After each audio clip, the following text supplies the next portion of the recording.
I'd like to call the meeting to order. Begin with the Pledge of Allegiance.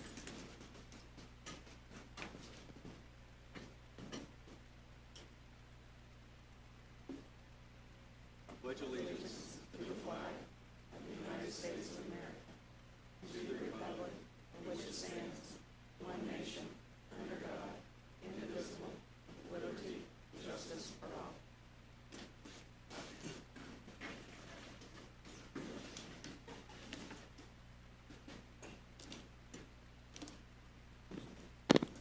Can we call the roll, please? Councilperson Thacker. Here. Councilperson Weger. Here. Councilperson Thies. Here. Councilperson Norris. Here. Councilperson Wilson. Here. Councilperson Thompson. Here. Councilperson Loudermilk. Here. Thank you. Moving on to the corrections to the journal of preceding meetings. First, we had the February 1st, 2022 Sunshine Meeting. As you please review those meeting minutes for accuracy and note if there are any changes or corrections that need to be made.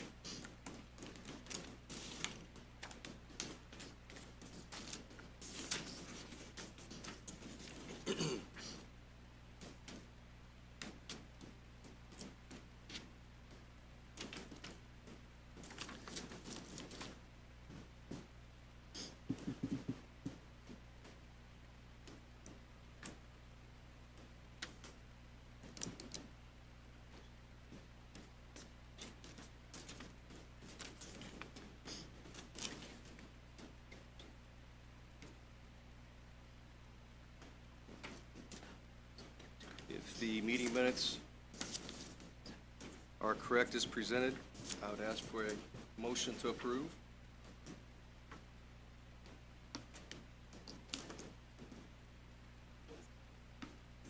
This is the regular meeting.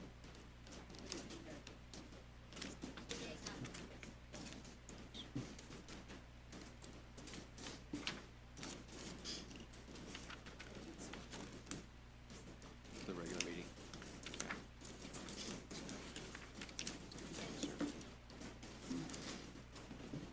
Any questions or corrections about the February 1st meeting?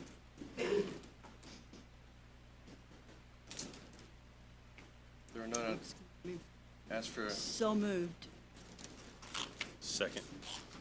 motion on the floor to approve by Councilman Weger, second by Councilman Thompson. Any questions or comments? Roll call vote, please. Councilperson Thacker. Aye. Councilperson Weger. Aye. Councilperson Thies. Aye. Councilperson Norris. Aye. Councilperson Wilson. Aye. Councilperson Thompson. Aye. Councilperson Loudermilk. Aye. Motion carries. Thank you. Moving on, February 8th, 2022 meeting minutes. You should have those in your packet along with an insert. You should have a pink Post-it note attached to it. Please review those items for accuracy. Note if any corrections need to be made. If the meeting minutes are correct as presented, I'd entertain a motion to approve as presented. So moved. Second. Motion on the floor to approve by Councilman Wilson, a second by Councilman Norris. Any questions or comments? Roll call vote, please. Councilperson Thacker. Aye. Councilperson Weger. Aye. Councilperson Thies. Aye. Councilperson Norris. Aye. Councilperson Wilson. Aye. Councilperson Thompson. Aye. Councilperson Loudermilk. Aye. Motion carries. Thank you. Moving on, public comment. We'd ask that comments be limited to non-agenda items. For those that'd like to speak at this time, please approach the podium, state your name for the record, and you'll have your time to speak.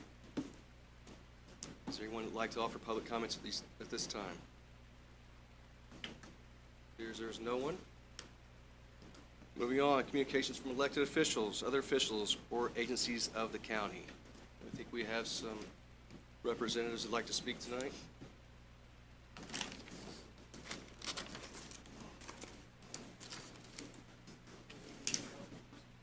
My name is Barry Scott, Archie, Council Party. As you see, I'm here in the audience. I would like to address project the green light on, Derek? Is it on now? It is Good. now, thank you. Okay, good evening. My name's Derek Scott again, Sugar Creek Fire Chief. As you see, I have some brothers and sisters from various other departments in the county. We all have faced the pandemic of COVID-19. It's been 2 years of hard work, sacrifice, and loss.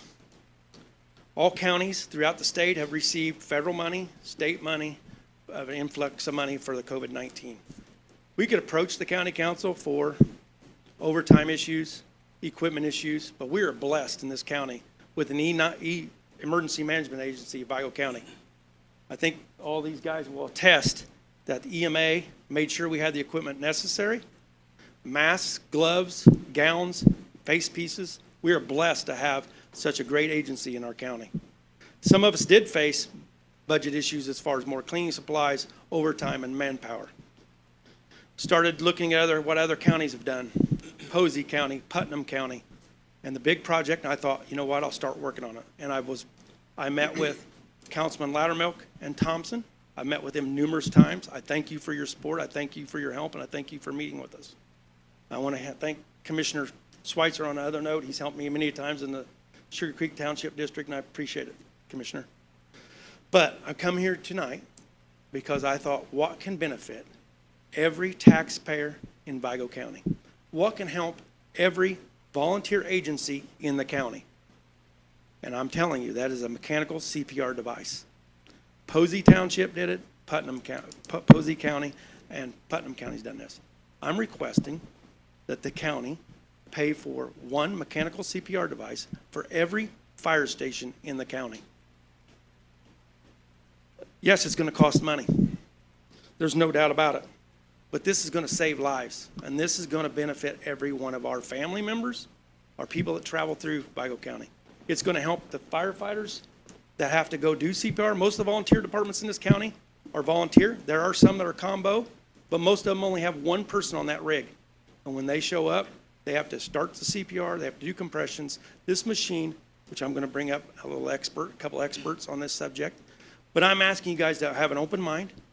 I'm asking you, this is money well spent. You're going to hear the price tag. I was a county councilman a long time ago in a galaxy far away. The money that I'm going to ask for is a drop in the bucket for what will help our taxpayers and save lives.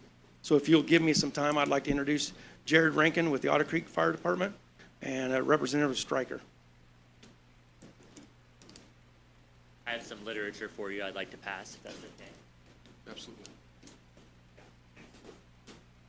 That's who saved my life during COVID. Thank you. That was good. Thank you.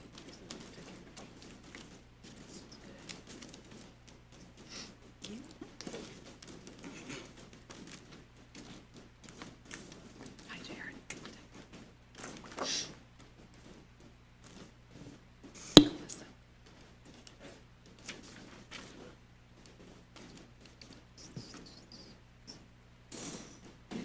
So as Chief Scott said, the COVID-19 pandemic kind of brought a lot of new ventures for firefighters, first responders, EMTs, paramedics in the county.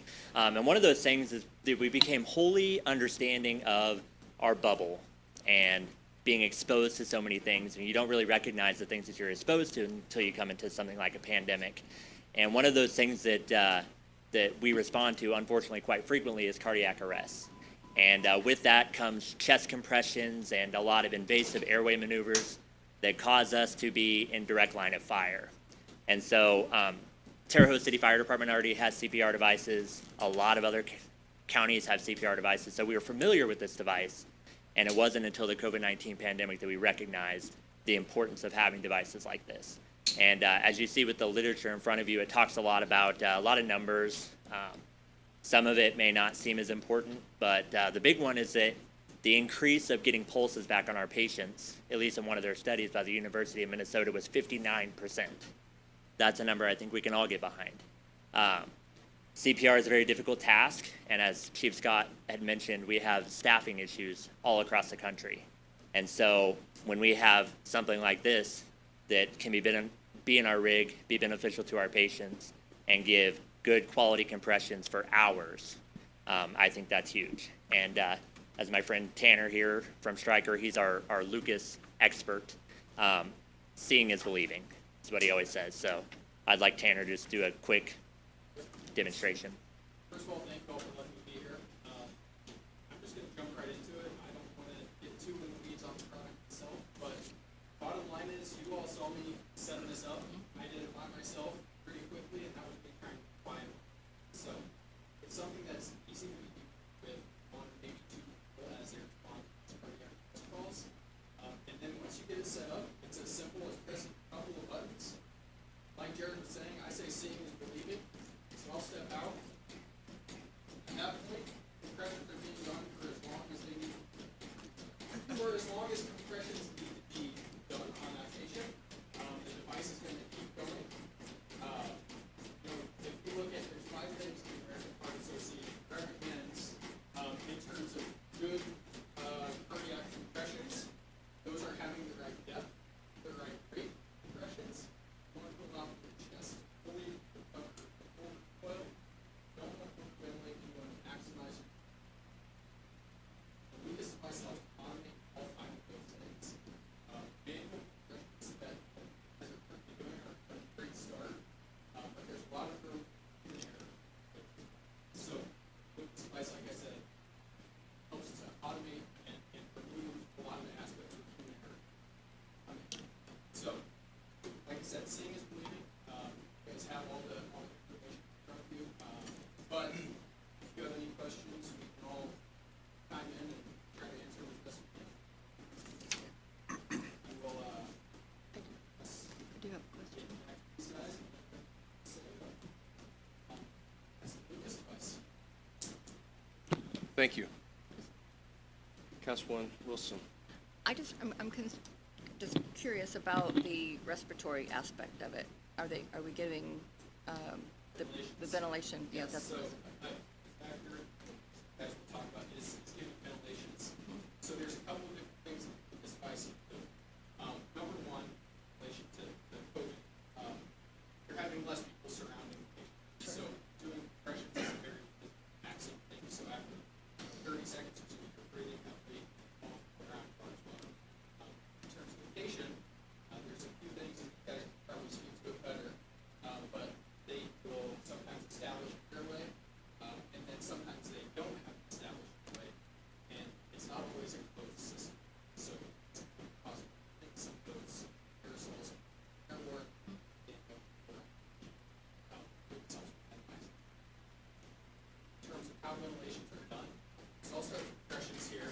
There's 2 modes of compressions. So one, if an airway is established, one if it's not. If no airway is established, it's putting what's called 30 in 2 modes. So it's going to be 30 compressions, and then it's going to tell us it's going to pause here in a second. And it pauses. That's when they would ventilate the patient. It will start back up with the compressions. Okay, so the ventilation is still a manual In that process? situation. Okay, yes. okay, Now if the okay. And the added bonus to that, we talked a lot about staffing shortages and things. As Chief Scott said, there's sometimes that apparatus may have 1 person, 2, 3. When you have 2 constantly switching through manual CPR or 3, there's a lot of delay in that switch because somebody's always managing the airway while people are switching on compressions and AED and cardiac monitors and things like that. Still very impressive. Thank you. Again, I want to thank Councilman Loudermilk and Councilman Thompson for the added time on days off, meeting with me, meeting with some of the other departments. We're open for any questions that you have. I think we're looking at with the device itself, you're looking at with a 5-year warranty for all the departments, you're looking at around $420,000. Without the warranty, which it comes with a 1-year factory warranty, without the warranty, it's like $325. So we're looking at around 19 devices. That would put 1 in every firehouse in this county. So, and as you can tell, these are firefighters and chief officers of most of our volunteer departments. So if you have any other questions or concerns, I'd be more than happy to answer them. Councilman Thacker. Yeah, so I was flipping through here, but when I first looked at it, like, how large a patient will it take? I mean, that was, and then the I saw there was a literature, myth buster in there. yeah. I just flipping through here, but It doesn't look real wide. What is the specific diameter, again, that they say? A chest circumference or diameter, I'm sorry, of 17.7 inches. But in a study of 2,800 patients, it fit about 95 pockets. Okay, So that's the truth. okay, thank you.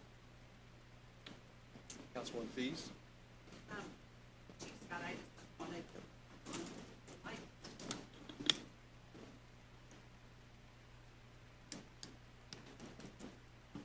Chief Scott.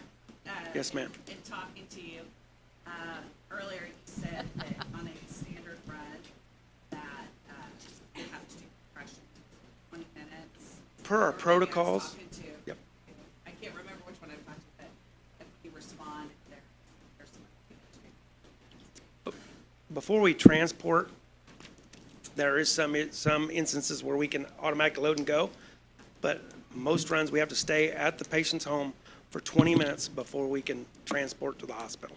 So if it's a volunteer agency with 2 people, as you can tell, they're gonna be switching back and forth. Now, we're gonna have a medic unit coming from private agency, and they're gonna help out when they arrive.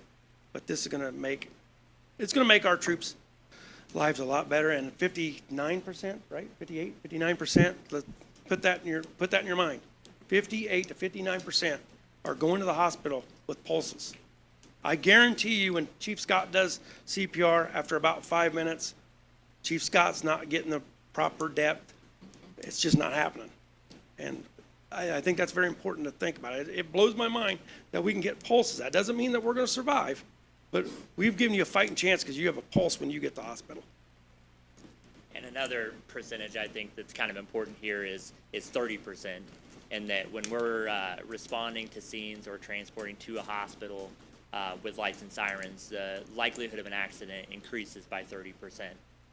And most of the time when doing CPR in the back of an ambulance, if that scenario happens, most of the time we are unseat belted in the back of the ambulance to try and provide adequate compressions, which doesn't happen anyway. So there's that whole other aspect that I guess we didn't really bring up, but can be considered as well.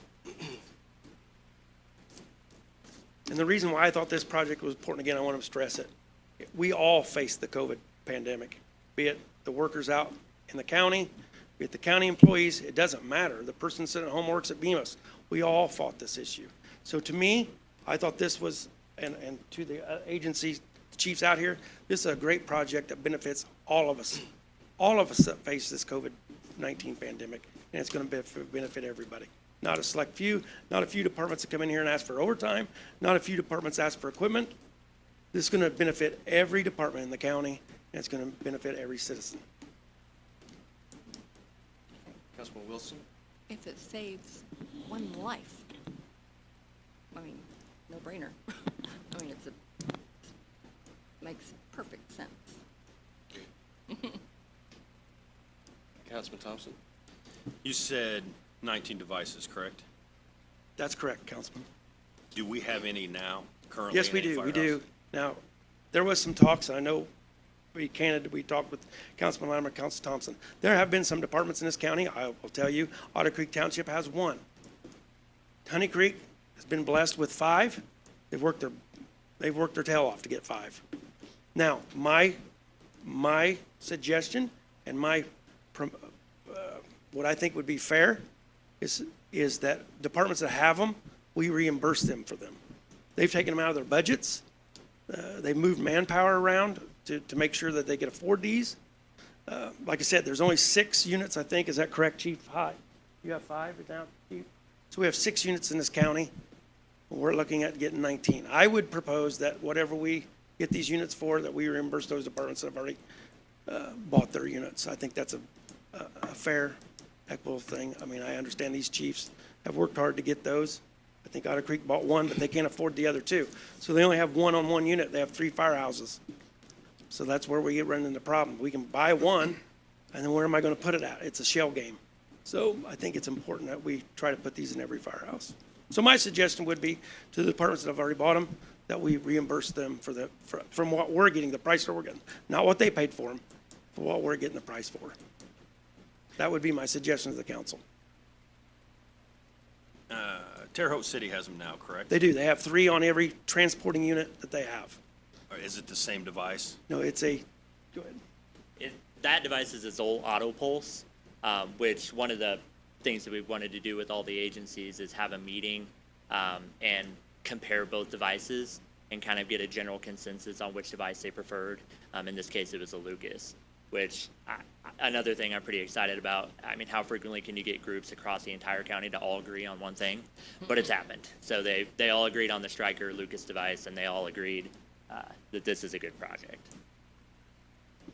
Now, there is some departments like Otter Creek we would not reimburse because they want to keep the one they have, and then they want the county to purchase 2 more so they can put them in the other 2 firehouses they have. So it looks like Honey Creek would be the only one that we need to reimburse. They've been very proactive. They've had fundraisers.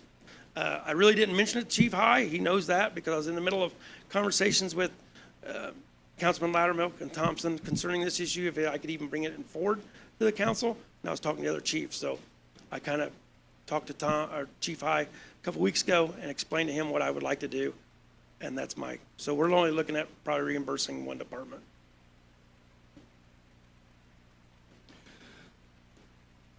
Couple questions. The lifespan of the devices is how long, roughly? And now that number is based on one during after test. These guys did test. That is a very high number. That's a nightmare. Oh, yeah. So you can use it beyond 7 years, though, is that correct? Okay.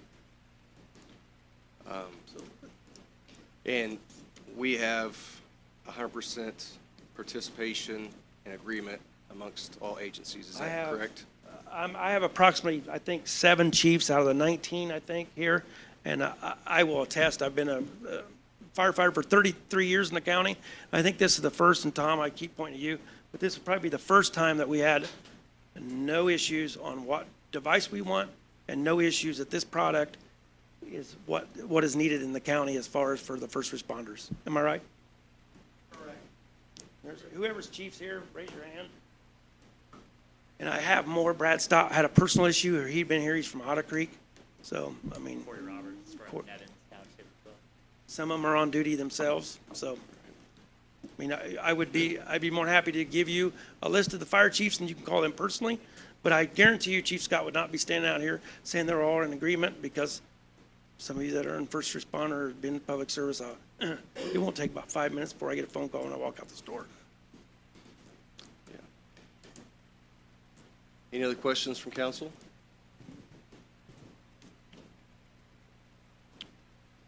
Thank you. Appreciate your time. Thank you. Thank you very much. Thank you. Thank you. Excuse me, you'll see most of us leave, but I do have an engine company from Sugar Creek here. Some of us have to get back on duty, not to be rude, but I'm sure you'll see us again. Thank you for your service. Thank you.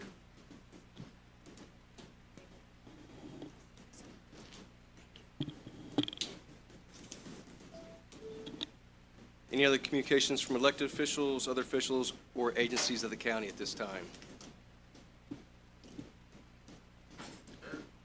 I don't know. I've fallen into it now. It's all off. My name is Scott Fisher, and I'm the Riley Township trustee. In January, our fire chief came to us about this machine, and then a couple weeks later, he told me about the efforts to buy them for the entire county. I maybe got a little ahead of myself. I thought, well, I'll call the commissioners and see if I can boost some support for that. Well, I found out, no, the commissioners don't have that. The council has that. Well, I could have called all 7 of you and gotten some support. I did talk to 3 of you. But I thought, I'm going to call the other township trustees and get them to call you. I spoke to all but 3 of the township trustees in our county, and all of them are in favor of this. Like I said, I come to you as a township trustee. I also serve on a fire board. More importantly, at 13 years old, I watched the Terre Haute Fire Department carry my grandfather out of a home. Fortunately, he was successful when they did the CPR, but he was close to St. Anthony's Hospital, too. I live in Riley. They said it takes 15 minutes to get an ambulance to me. It takes probably 30 minutes to get one to Lewis. This machine could save lives. If there's any one thing that our county could do, I think this would be a good thing to do. Okay? Appreciate it. Thank you.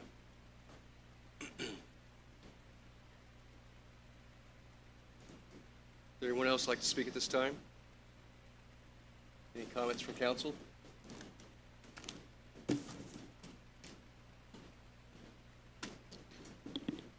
Moving on, reports from committees. There are none. Resolutions and ordinances other than appropriations. We have Resolution 2022-03, ROC 2022-10, County Tax Abatement Scoring System. Councilwoman Thies? This week, as I brought it up last week, this week I got some feedback from people on the council and in additional to others who would like us to pursue and kind of investigate a few more of the pieces of the scoring system and the forms with it. So rather than bringing something forward that I'm all about, if I'm going to bring something forward, I would like for it to be, all set to go and everything that we've really looked at and investigated. So for this time, we're going to go ahead and table it and continue some research and work on it and gather some more feedback and with the hope that we bring it back to the table again soon. Any questions or comments from council? Yeah, so I need to make the motion to table. Officially, I just yes. started talking. So I make the motion to table, I'm always terrible at these things, table resolution 2022-03 ROC 2022-10, the county tax abatement scoring system, until we bring it back at a later time. So we have a motion on the floor to table by Councilwoman Thies, a second by Councilman Thacker. Any questions or comments from council? There are none. I'd ask for a roll call vote, please. Councilperson Thacker. Aye. Councilperson Wager. Aye. Councilperson Thies. Aye. Councilperson Norris. Aye. Councilperson Wilson. Aye. Councilperson Thompson. Aye. Councilperson Loudermilk. Aye. Motion carries. Ordinances relating to appropriations. First up, additional appropriation 2022-02 ROC 2022-03 Vigo County Health Department.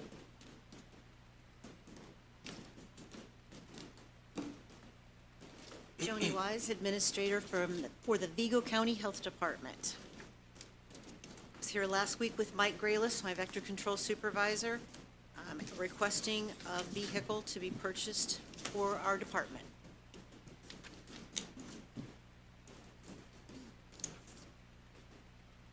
Any questions or comments from council for Ms. Wise?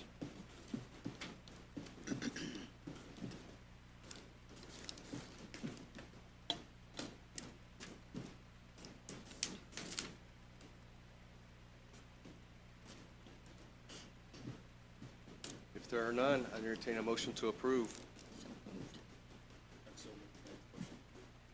Second. Motion to approve by Councilman Thacker, second by Councilwoman Wager. Any questions or comments from council? Here's our none. Roll call vote, please. Councilperson Thacker. Aye. Councilperson Wager. Aye. Councilperson Thies. Aye. Councilperson Norris. Aye. Councilperson Wilson. Aye. Councilperson Thompson. Aye. Councilperson Loudermilk. Aye.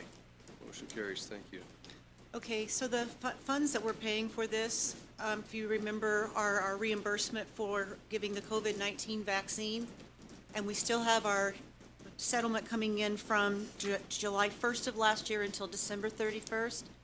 And the funds that you appropriated for us to go ahead with our COVID relief from January until April 28th, we've hardly used because there hasn't been as great of a need as we thought there would be. But I would like to strongly suggest that we work with the fire department to help offset the cost, if you think that that would be a good move forward, to purchase some of the Lucas compression machines out of these funds. Cardiovascular disease is the leading cause of death in Vigo County. And we also have our CPR program that we do for all county employees because of that reason of CVD and heart attacks being a leading cause of death. And in our tobacco fund, because of COVID being everything so weird, we still have a gross amount of money in it. But I think that we could greatly offset, if that's something you consider, to buy the Lucas compression devices, that we could help offset that cost with these funds. That's amazing. Yeah, thank you. Wonderful. How gross are you talking? Yeah. Jim? How much? How grossly offsetting are we Say that talking? again? I said, how gross are you talking when you talk about those funds? It's too high. Really? Yeah, it's too high. So, And it's just from, again, we were not able to do programming during COVID for, where we had committed funds. I think probably Calissa or Cheryl could probably tell you how much is in it, or I can find out and text it to you or bring it to the council. But it's enough that I mean, we could significantly offset what the project would cost. that's awesome. Well, thank you Let's for have that. some talk. Yeah. We can look and email council members and Calissa and let you know, Thank Okay, you. That'd be great. once I get with Joni to make sure that what she's already got appropriated, there's no, or Sure. Okay. that she's not planning on any expenses out of it. Okay. That's awesome. Thank you.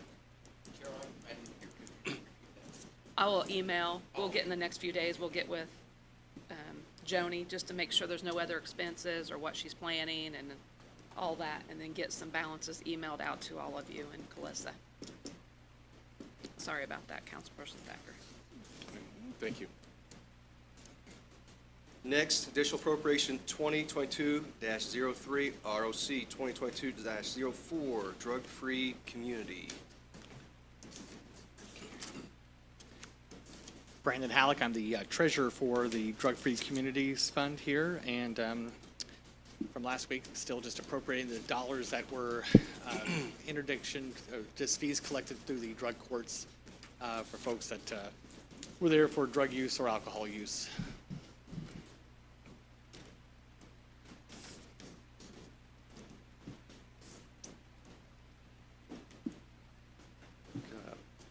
Mr. Halleck presented a lot of this information last week. We had a pretty good conversation last week. Are there any questions or comments for him?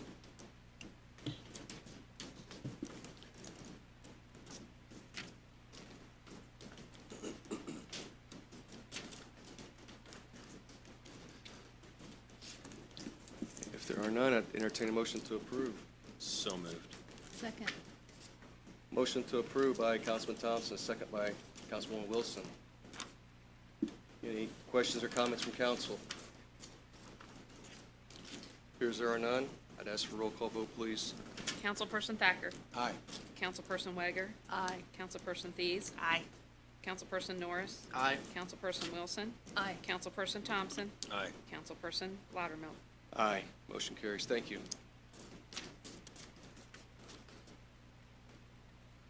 Next, we have additional appropriation 2022-05, ROC 2022-06, courts. Good evening, Lakshmi Reddy, Judge of Vigo Superior Court 2, and Brandon Halleck. We were both here last week asking for an additional appropriation of $25,000 as seed money to be applied towards hiring a social worker in the family courts, just to start a pretty broad project, a long-term project. I can explain more if you'd like, but I feel like we gave a pretty thorough explanation, but we can certainly answer some more questions if you have any. Any questions or comments from council?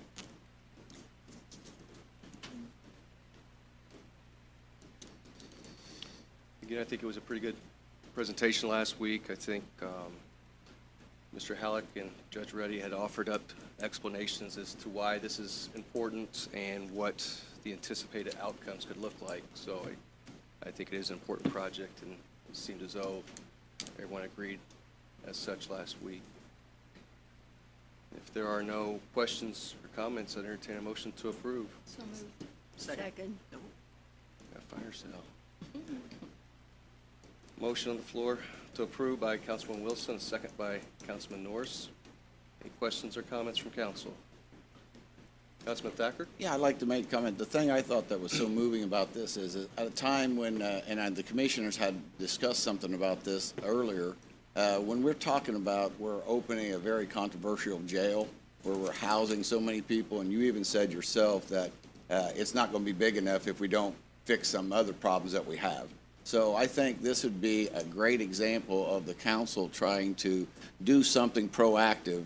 This money is a small drop in the bucket compared to what we spend on a jail, and it can help with families, and so that's why I support it. Yeah, and I appreciate that, Councilman Thacker, but I want you to understand, this is only our initial request. We are going to come back asking for more money, because $25,000 is not going to make enough of an impact. Yes. There's a larger Yeah, project, yes. but hopefully we start with Yeah, some we grant understand funding. sometimes we have to crawl before we walk. Yes, we want to be able to prove it's going to work before we Yes. come back for the big ask. We want to see that first Yes. as well. I'd like to see it too. She's always so honest, isn't she? That's a judge. Any other questions or comments before we vote? Ask for roll call vote, please. Councilperson Thacker. Aye. Councilperson Wager. Aye. Councilperson Thies. Aye. Councilperson Norris. Aye. Councilperson Wilson. Aye. Councilperson Thompson. Aye. Councilperson Loudermilk. Aye. Motion carries. Thank you. Thank you. Next, we have a request from the clerk's office. How about we start with the salary ordinance first? Just for the order of things. So salary ordinance 2022-01, ROC 2022-05. Brad Newman, Vigo County Clerk. As you recall, there was proposal from the clerk's office to delete 4 part-time positions and add 2 full-time positions.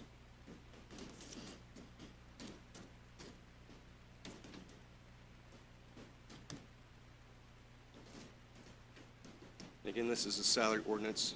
I skipped ahead, page 23.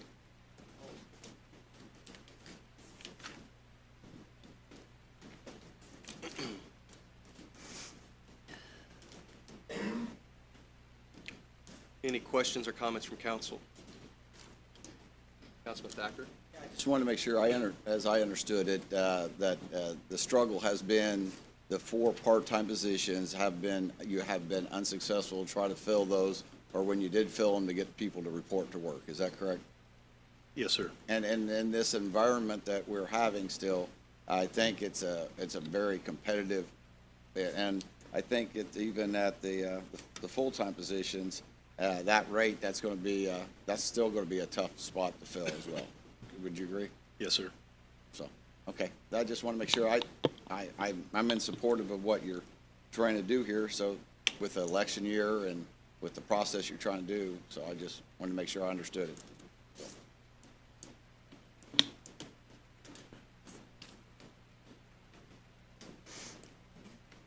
Any additional questions from council? Councilman Thompson? Are your 8 part-time positions now full? No, they're I mean, not. And I put a stop to that. We had been turning over so many part-time positions because the pay rate, we can't even be competitive. We're not even in the ballpark with some of these people. So I stopped doing that. Right now, we still have 4 part-timers on staff of the 8. And I was also asked a question. Let me go back to something that was asked. I have 4 right now, and I have 4 openings. Obviously, 4 that aren't filled.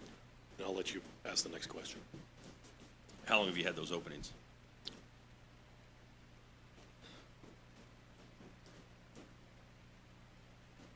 Two and a half months, 2 months. It's been, for me to say this has been open that long, but we've had people come and go. So there's been times where we've had 6 people there. There's been times when we've had 8, but we haven't had those 4. There's been probably on average of 4 openings for at least 2.5 months. And the reason we did that is because literally we were spending a whole day out of a week every 2 or 3 weeks trying to fill part-time positions with the interview process with our supervisors.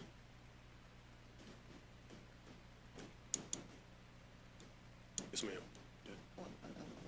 Councilman Wilson? So just for clarification, if we eliminate 2 part-time or 4 part-time and get 2 full-time, would the remaining 2 part-time stay part-time? Well, Or are you just gonna eliminate no. that you? That's a good question. Let me explain how we've been hiring. Okay, We usually hire everything from our part-time positions because they're already trained. right.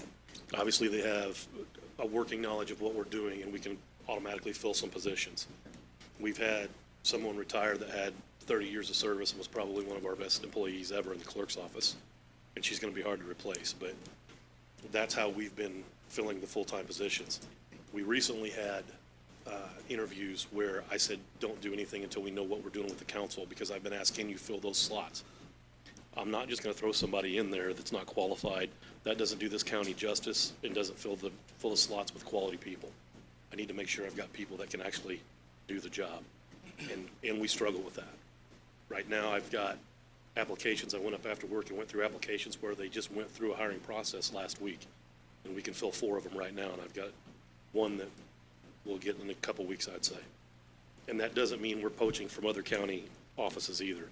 I don't think it does any good for me to come up here and say, hey, I need these people, and then take them from another county office, and that just makes them short. That's not fair to other county department heads. It's not fair to the county. Okay, so you'll take the 4 existing positions and turn 2 of them into full-time positions? Correct, and you'll those are still have- gone, and then I'll have 4. You'll have 4 open positions with 2 Correct. filled? That's Gotcha. correct. Sounds good, okay. Thank you.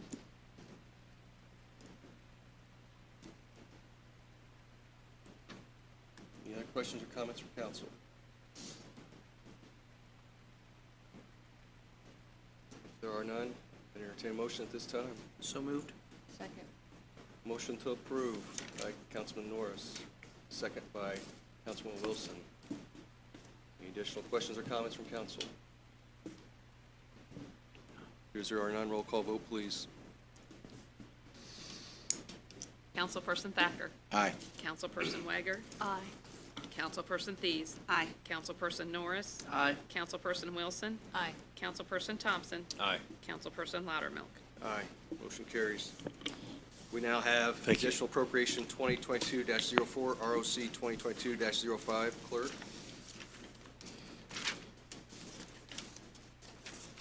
There are no questions or comments. Entertain a motion to approve. Second. Motion to approve by Councilman Thacker, second by Councilman Wager.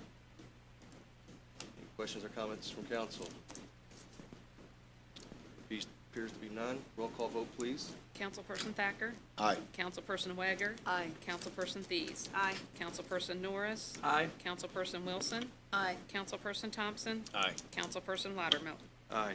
Motion carries. Thank you. Thank you. Appreciate you guys' efforts on this.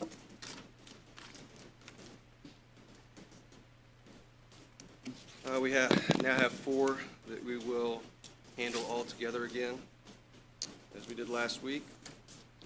We have additional appropriation 2022-06, ROC 2022-07, juvenile court, salary ordinance 2022-02, ROC 2022-07, juvenile court, additional appropriation 2022-07, ROC 2022-08, GAL, salary ordinance 2022-03, ROC 2022-08, GAL. Good evening, honored councilman. My name is Glenna Cheeseman, and I'm the director from Vigo County CASA. Before we start, I wanted to give you an update. Last week, I dropped my papers and couldn't give you that number, so I found it and I came prepared this time. So over the last 5 years, I wanted to give you the actual total number of all grants provided to the county that has controlled all of our operating expenses. It was $1.1 million. 1.1 is what we've actually been able to bring into the program over the last 5 years to cover all of our operational expenses, all of our part-time staff, everything that was not a cost to the county. That was the number I was searching for so desperately last week when I lost my paperwork, but I wanted to make sure I gave you that. Also, I wanted to update you. Since last Tuesday, I told you our current numbers for the program was 594, with a total of 660 children in the program. We are now at 670. That's since last Tuesday. I told you that our current contacts last week were at 6,100. We're at 7,060 already. And the current volunteer hours, I told you, was at 2,018. As of today, we're at 2,237. So I just wanted to give you the updated numbers of how our numbers increase every week. And this was a slow week for us. So I just wanted to give you that growing number so that you're aware.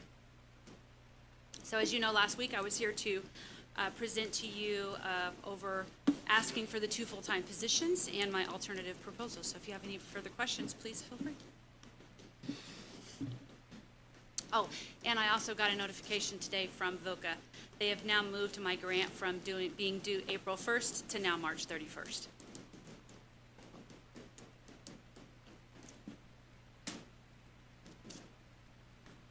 Any questions from council?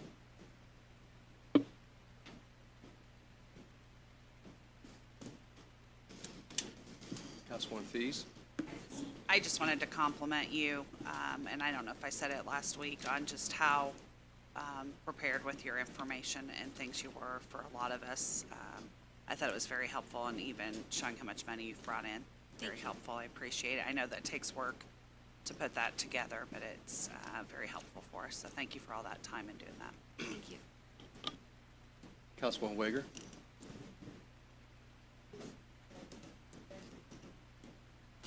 Get her.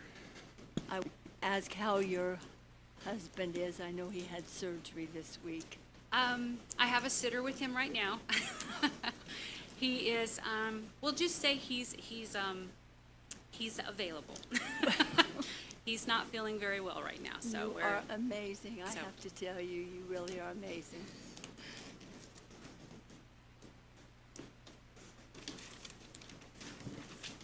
So last week we had discussed the possibility of a resolution, right? What do you think, what is your ask now? I mean, what do you think that you need from the council in terms of a commitment or an obligation for you to move forward? I mean, what is it that you're seeking at this point? I need to make sure that we have these 2 positions covered, because it is a domino effect. I have my staff with me, some of my staff today, not all of them could be here because they're still working. But with this grant coming so quickly, I need to make sure that we don't lose these positions. And that's why there's alternative. And I know that they talked about the resolution for next year, and I understand that, and I'm willing to accept that and cover these 2 positions full-time for the remainder of the year, starting October 1st. I've talked to Cheryl, I've talked to Calissa. I have the funds sitting there that we need to spend down and we need to use, but I need to make sure that we have it going forward. So you currently have coverage until when? This grant will expire September 31st, and then we will need to pick up these positions, move these positions over October 1st, and I have the funds sitting there to cover both of these full-time positions for the remainder of the year. Moving forward, I do not. So the question mark is 2023. Yep.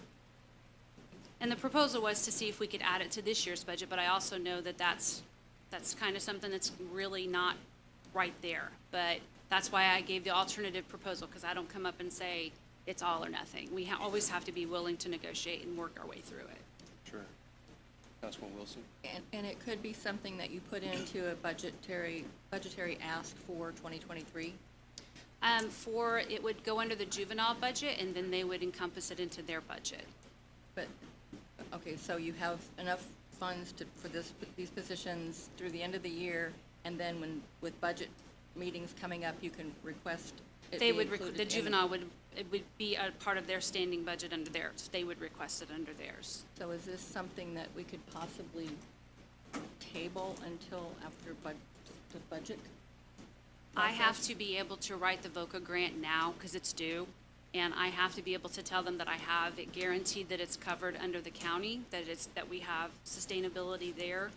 If not, because I have to show a reduction in the grant, because once this window closes, I can't do anything else with VOCA for 2 years. So with them, it's all or none. But if I propose to have these positions stay where they're currently located, they've already said there's a 20 to 25% decrease already. And what's to prevent them from doing that again? I mean, from taking a grant away again? They could come back in 2 years and ask us to reduce again, but it gives me at least the footing to start working towards other things that we could try. At this point right now, we are currently working at capacity with everything and losing just one position means we don't meet the criteria for other funding that we get. We have capacity, we have other things that we're in a pilot. So if we don't maintain our zero wait list, we're already maxed. So losing these 2 positions then would make us fall for all the others and it would just come crashing down. So essentially, everything about your department or your office is grant funded. Pretty much.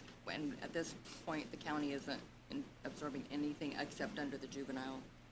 We're provided our full-time staff members that are provided to us under the juvenile budget, which is where these 2 positions would then, they've already said, the letter of judge said he accepted it, that he was willing to have that brought into his grant.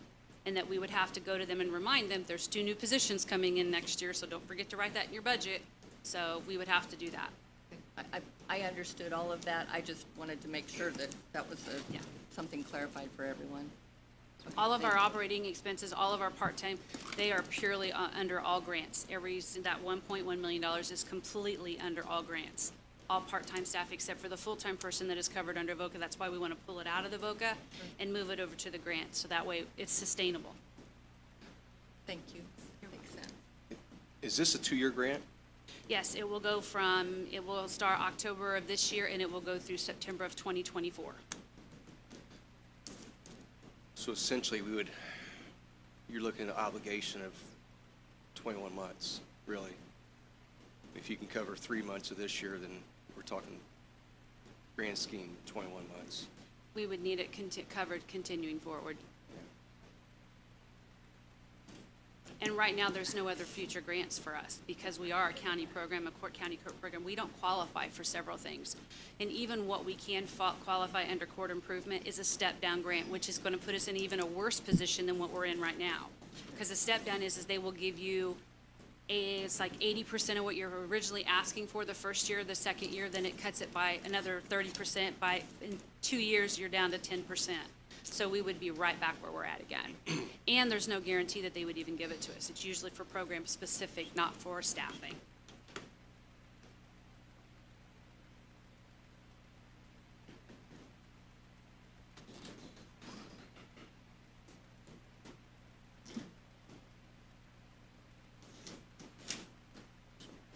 Scribbling here.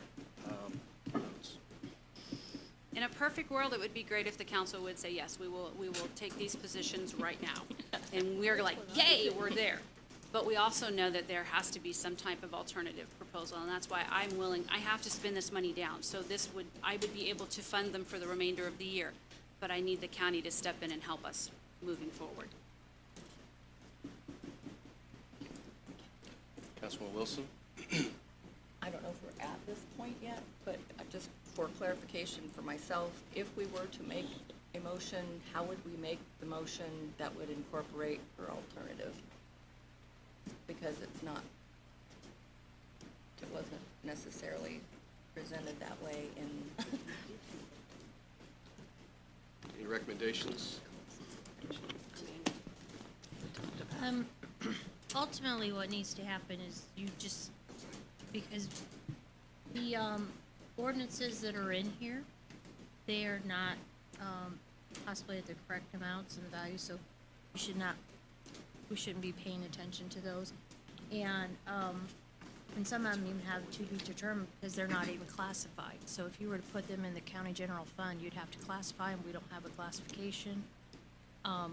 So in the end, what Glenna needs, she needs what the council is willing to possibly take on. And it does not have to be voted on or approved in an ordinance form or either additional appropriation or salary ordinance.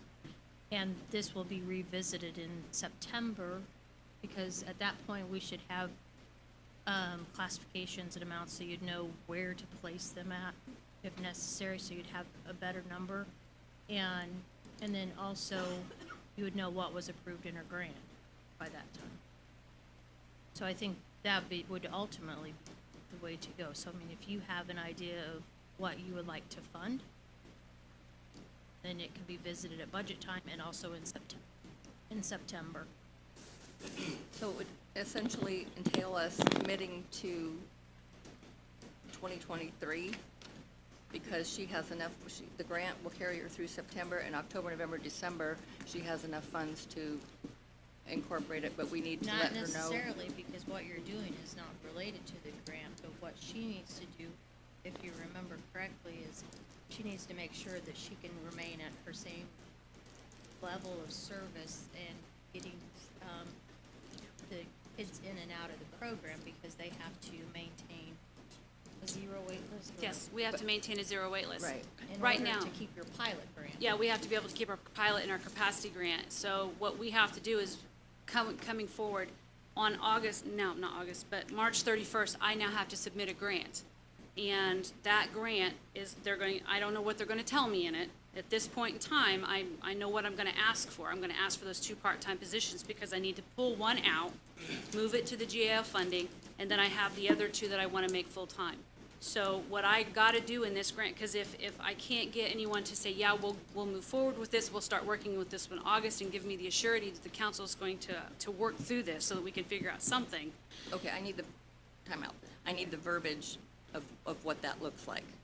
I mean, as far as what you're wanting us to put in writing that we're gonna commit to doing for this, for your purposes of the grant. What she needs to know at this point, in order to submit her grant by March 31st, she needs to know what the council has an appetite to fund in basically 2020. That's what I meant. Okay, so Now- it's for the next year. That's what I Glenna, asked are for. they needing this in writing or No, just? they don't need it right Do now. not I have just to have it in mentioned- writing. Submit But it. I just Then- mean, well, it has to be during the, When I'm writing the grant, I have to put it in there that I'm asking and how I've reduced it and where those positions are going. well, I guess a verbal agreement is what I'm saying, not necessarily, it'll be in writing when it's in the minutes, but, I mean, So ultimately, you have 4 positions that are in Boca right now. You have 1 full-time position and 3 part-time positions. Okay. You have 1 full-time position and 3 part-time positions in Boca. And what Glenna is proposing is that the full-time position go to the county general fund, and the 1 part-time goes to the GAL fund, but then you take another part-time and put it in county general, and she would like that to be made full-time. Now, quite honestly, you don't have to determine right now if you want to make that position full-time or not. The only thing you really need to determine is what you would like her to request in her budget. Do you want her to request 2 part-time? Do you want her to request a full-time and a part-time?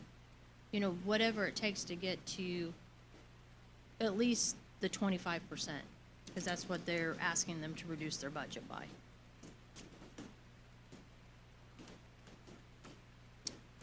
Councilwoman Thies. I don't know if it would be appropriate, but if we could ask Mr. Effner, what would be the best way to go about this verbiage-wise? And because it seems like there's so many pieces to the puzzle.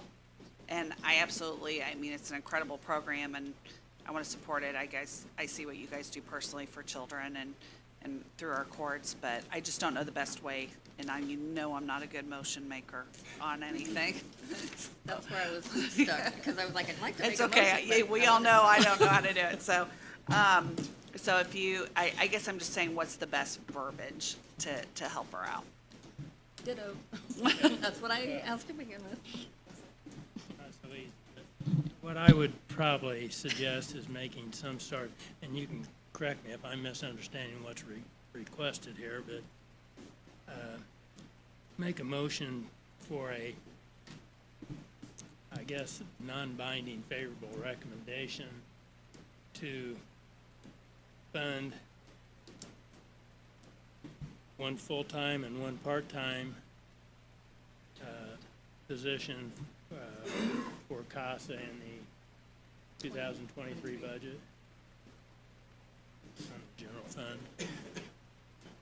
Yeah, because we asked for the 2 full-time, because like many people has presented this evening, filling our positions are very difficult.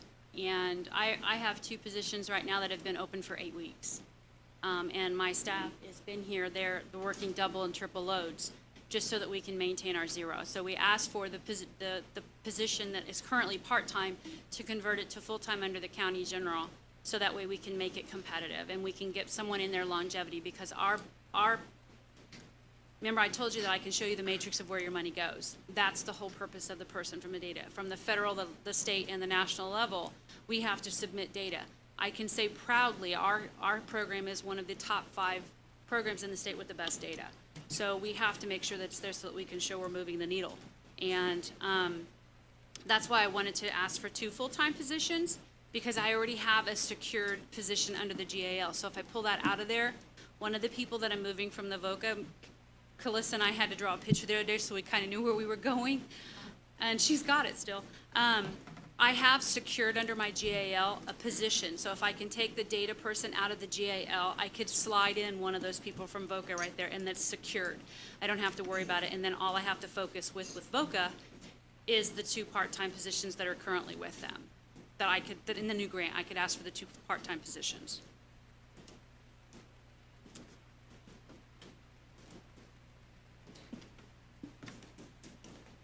No. Okay. So, if I were to say it, make a motion for a non-binding favorable, this is just me practicing, non-binding favorable recommendation for 2 full-time positions in the 2023 budget from the general fund. Is that sufficient for, I just need to know that when I'm writing this grant next week, that I don't write for those 2 positions.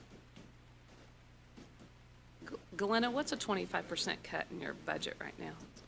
25% of the current VOCA grant, and that's not including having to increase the pay raise, it would be over $64,000, which is the part-time and the full-time. That would be the cut. Or they could cut all 3 part-time positions and only fund the full-time position. It'd be over $64,000. And by taking the part-time position and the full-time position out of the VOCA and just asking for the part-time, I would be able to reduce that amount. That's $64,000 a year. Can you not cut it by the 25% and maybe even put the full-time or the 3 part-time if it's going to be that amount? And then go back and ask them, hey, if this doesn't go through, I need to adjust that to the full-time or that to the 3 part-time? Under VOCA, you can't, once you're asked, you're done. There's no amendments. Funding-wise, but we've had it where you guys have gone back and switched how you distribute it, whether it be for 3 part-time or 1 full-time.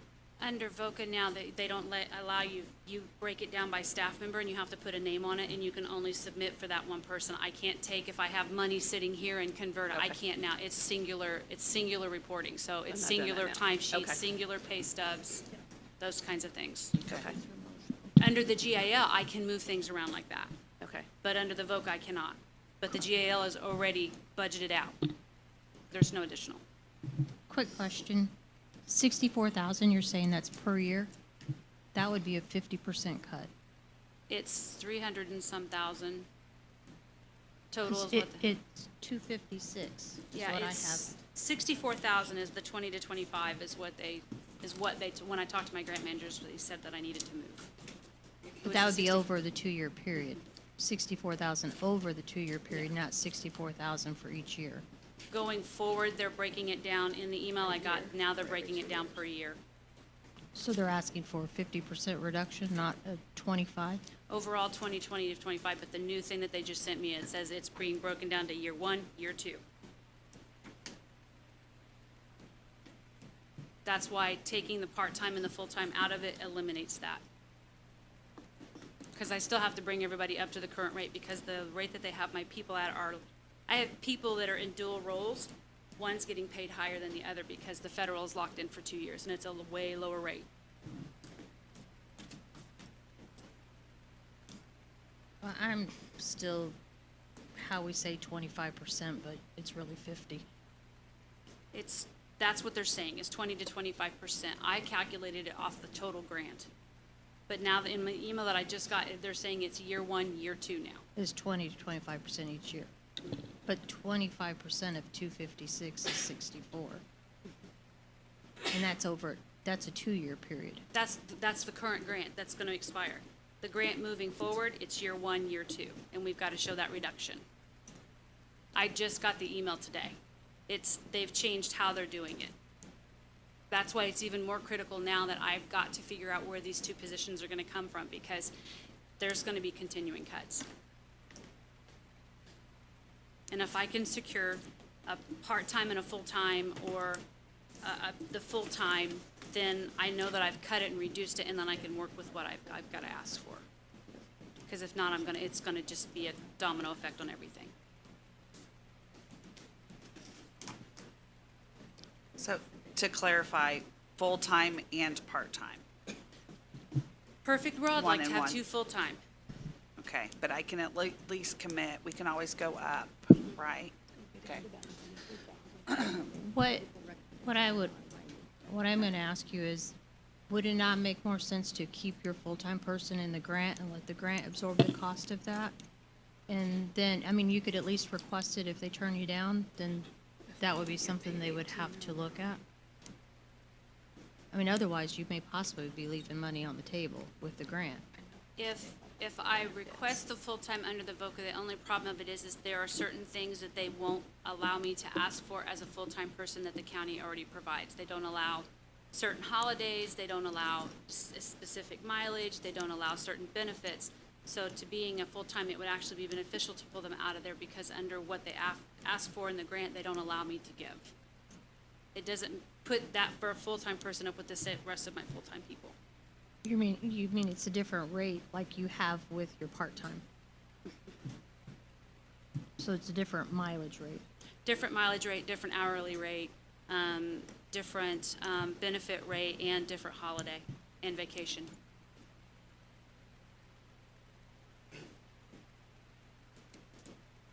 They would be considered as full-time, but they're being paid less than other people that are doing the same job under that position, under that grant. Which is the problem that I have right now, because I have part-time people. Whereas if I rewrite the grant, I can bring the pay up, lock it in, and it would be the same pay as everyone else under the part-time positions. And they are much easier. Cheryl and Judith both know of the requirements that I am required to do every reporting period, and it is a nightmare. I spend many, many countless hours just trying to report everything, then they always send it back to me, telling me, no, we need it this way, or we need it that way. Taking that full-time position out of there would make the reporting much simpler. Okay. So to clarify, because I think we're, I'm speaking for myself, but I think we're supportive, but I just want to make sure that if I make a favorable recommendation that's non-binding, that if I go with one part-time, one full-time, that would be okay, and at budget time, if we decide to increase it, I mean, will that meet your needs for now? Yes, that was Okay. one of my alternative proposals. Okay, I think I'm gonna try this, people, don't let me down. Okay, I'd like to make a motion, Mr. President, okay? I'm gonna try. I'd like to make a motion for a non-binding favorable recommendation with one full-time, and one part-time position in the 2023 budget out of the general fund. Second. For the 2023, for CASA, yes, the CASA program. Second. Sorry, second. Under juvenile court budget, Out of the court budget? juvenile court budget. Juvenile court, sorry. So we have a motion on the floor by Councilwoman Thies, a second by Councilwoman Wilson. Is everyone clear on what the motion is? Can you please repeat that, please? Do you want me to repeat it? Are you messing with me? Call the roll. Did you get it, Karen? Glenda, I'm sorry, I'm the worst person to make motions, so You're they're just. absolutely fine. Please not repeat it, because it'll be, Yeah. she's got it now. I think you're messing with me. Any other questions or comments from council? Roll call vote, please. Councilperson Thacker. Aye. Councilperson Wager. Aye. Councilperson Thies. Aye. Councilperson Norris. Aye. Councilperson Wilson. Aye. Councilperson Thompson. Aye. Councilperson Loudermilk. Aye. Motion carries. Thank you. Thank you.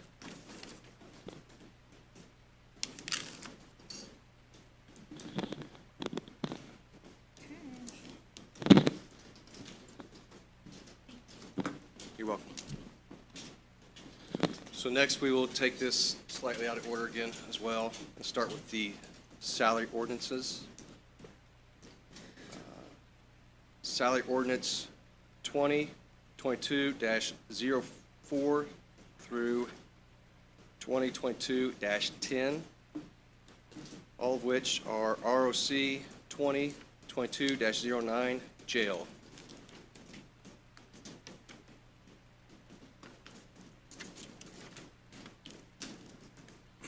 Good evening, council members. John Placer, Vigo County Sheriff. I would entertain any questions you have after last week's meeting and the responses we already provided you on the questions.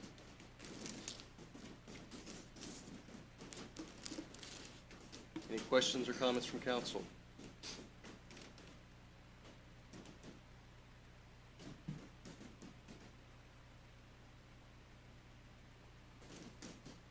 Councilman Thompson? Sheriff, last week you gave us your numbers. Yes. Have those changed No, sir. to this week? I think you said 40 40 full-time, COs, yes. any part-time? We had 8 then. I don't believe that's changed.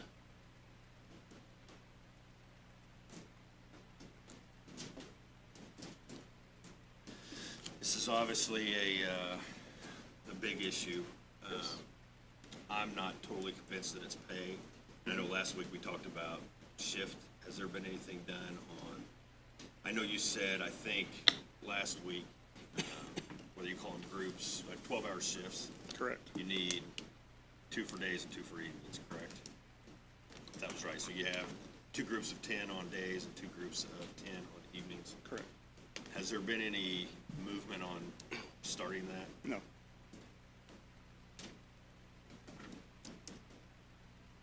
Were the numbers the same for 4 and 2? Do you know? The staff would go up. We'd need more staff to do 4 and 2 than we currently have. Do you know what that number is, by chance? He hasn't done a full study, but he said it'd be about 4 or 5 more. On top of the 40? Is that what you're talking about? So No, I thought you meant total. So on top of the 60. On top of the 60, Yeah, okay. well, 79.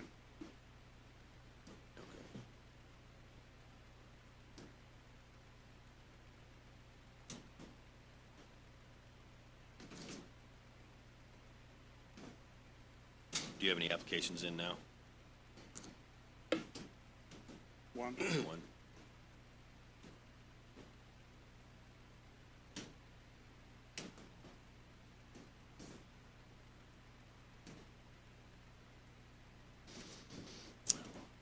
And again, you said it last week, but I didn't, I got a different notebook. What did you say, what is the minimum amount of staff you have to have working? To do the 4 and 2 schedule, The 12 hours. the 12 hours. I'll let Jail Commander Funk explain that. He's, It's more on days, correct? yes, for courts and transport. What was the minimum number of staff you have to have working at a time, one time, working 12-hour shifts? We haven't, I haven't had, like Bill, or we haven't done a full workup on that. It all depends on, like, again, the problem that you run into with those rotating schedules are you have to have a certain number of people there Monday through Friday because of courts, and that's when your doctor's appointments and things like that are. So,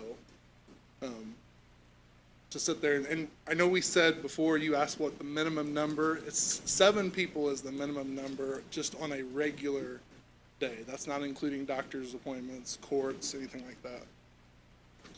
And that's the bare minimum. So then if you have somebody go to the hospital, then you're kind of hurting. And that's the biggest problem with the 4 and 2 schedule. I don't know what you guys worked in the city. You know, merit guys we work at, and some days you might have 5, and some days you might have 3. So you can't get by with that during the week when there's court going on. So whatever schedule you guys have, you have to have a Monday through Friday shift, basically, correct? Either that, or you have to have enough people to make sure that it's, you know, adequately staffed. So.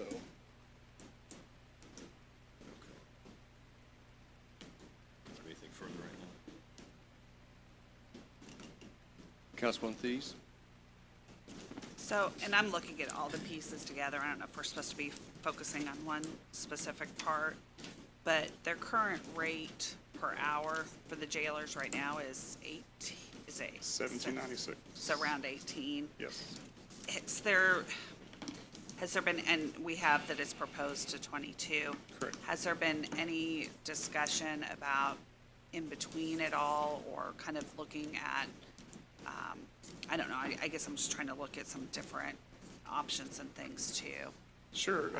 That's just my recommendation, and the council can, make its own determination. I know when I brought it up in October, Councilman Larimer mentioned $21 an hour, and we got the rates for that. So it's whatever council feels is appropriate. Okay, and then to kind of go with that, so what we have, basically what we're seeing is the 1.6, is that additional funding? Is that kind of what I gather if everything goes through? Correct. Okay. And that would be at the 22 rate. When you say everything, what all do you mean? You Well, mean- just like, is that additional, like, cost compared to what we have now? Is that the 1.6, it's on page 28? No, that does not include everything. That's something different. It does not include everything. And that's something that council produced. I didn't produce this document. Okay, that was me. I think one of the documents, Councilman Thies, was closer to 1.75, maybe. Are you referring to the page 28? Okay. Yeah, Those are salaries. yeah, I think that's right. Those are diluted. This is what was given to us.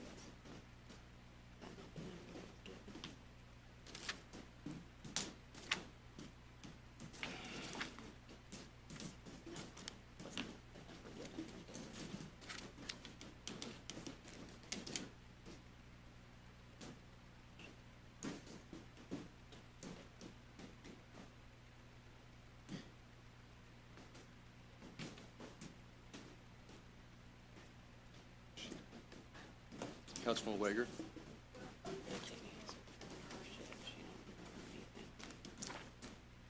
I just saw that. I don't have it available here.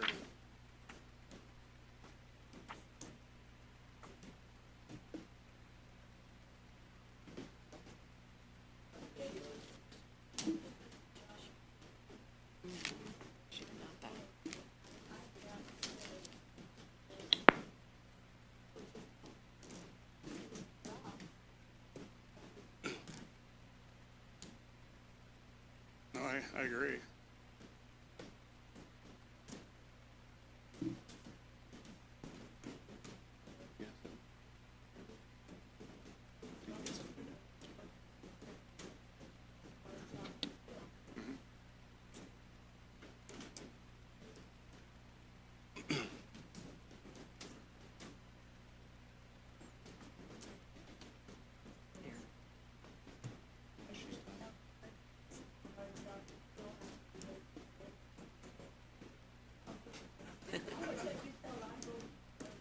Need tie string on her finger. Can't fill the job, and after we give them a raise and we can't fill it, what happens? I am.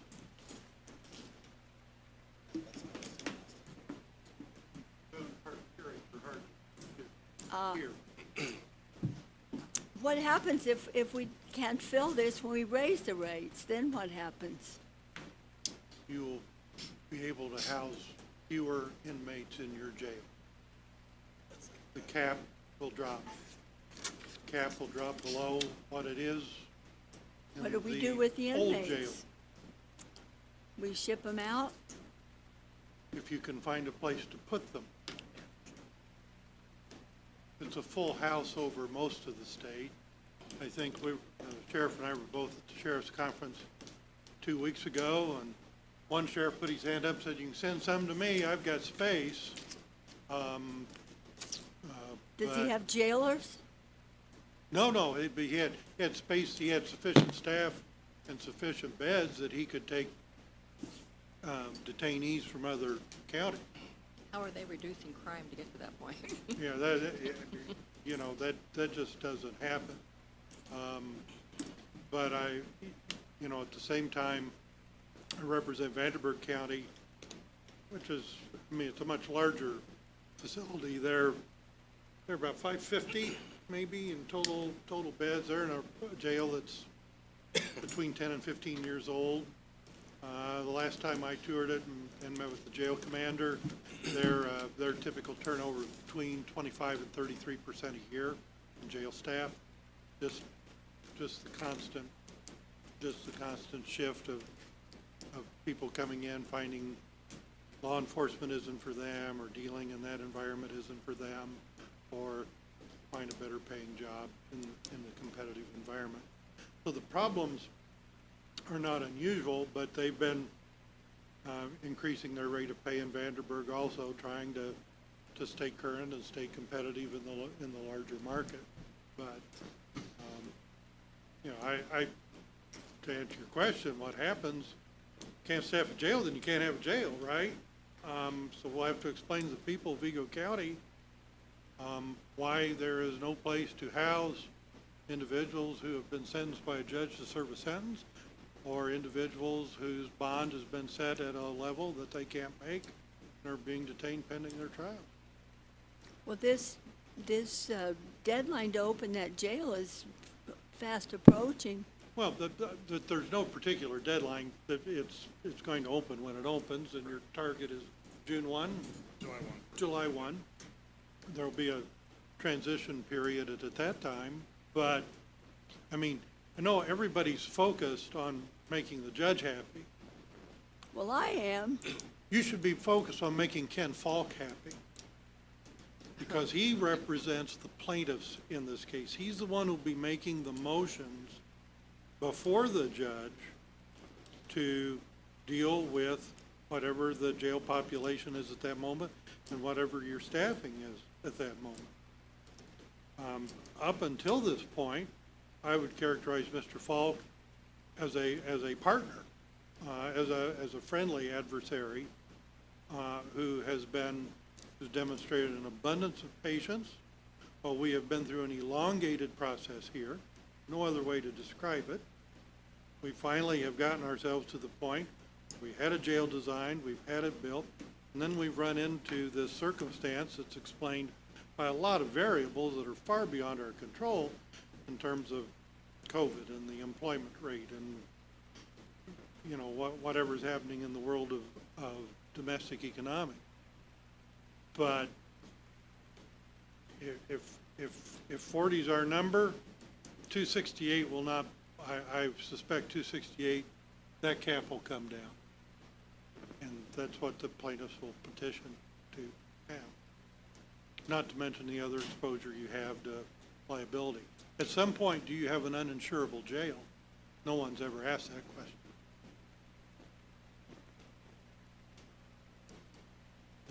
At some point, the risk so great that the underwriters go. But, you know, that's a question that I think you have to discuss at some point with your insurance carrier.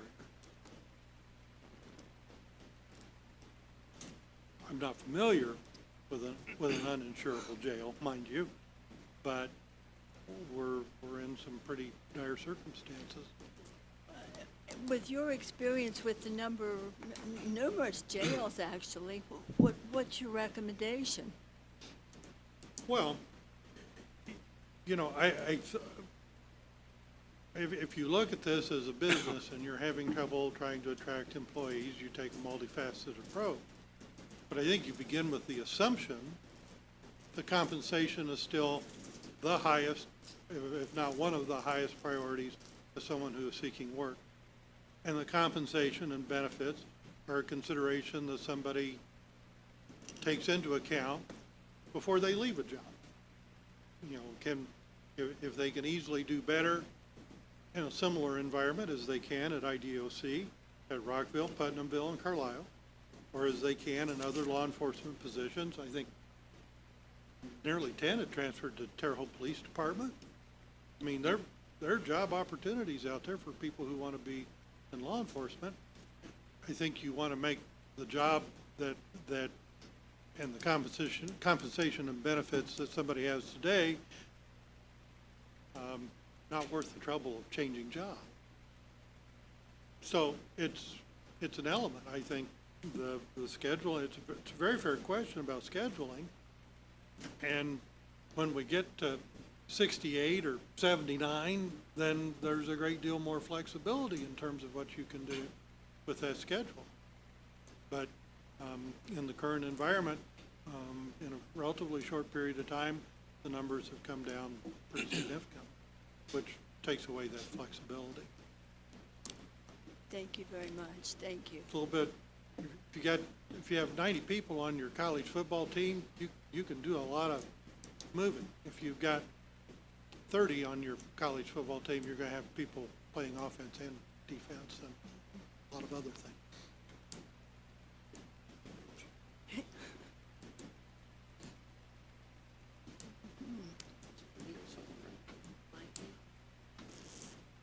Just one quick, I wasn't around when all the jail first started, but was there some talk about how the new jail would be more efficient, so we wouldn't need quite as many jailers? There was, it wasn't for me. So I never said that. I just, that was just in the back of my mind that was, but I do understand. You are correct, though. And in the conversations that we had in the hearing with the judge, that it was determined that there's still, with Bill Wilson, I think is his name, doing his evaluation, that a certain amount is still going to be necessary. And I know that in that conversation with the judge that Baker Tilly has expedited their evaluation, so it's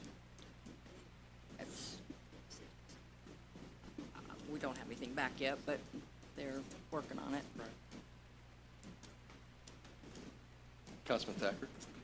I believe I read in that study that the efficiency is the guard or to inmate ratio is more efficient at the new jail, but still it's with the large number of more inmates, you're still going to have more jailer need. That's the way I believe I read it under Mr. Watson's. And I think what we have here in front of us today is we have to show, I feel like as a county council, we should show that we're trying to make every effort that we can, and if we try to do this $22 an hour proposal and it doesn't work, then we have to address that. But if we don't at least make an attempt to do something to increase the pay, to get the jailers hired, then I don't think we're doing our job. My personal opinion on me, that I'm not doing my job that I try to do. So that's where I look at it, and somebody has to come up with a number on a proposal. And, I've been in negotiations, both sides, and I don't think this is a deal where you're trying to get at 20, so you ask for 22. I think you're trying to get 22 because you asked for 22. Correct. So, I mean, that's where I feel like we're at, and I do feel like we're trying to do our job to house the jail properly, and at the same time, if it shows the effort to the judge and to the defendant or to the plaintiffs that we have made an effort. That's what I'm trying to do, is make an effort to that.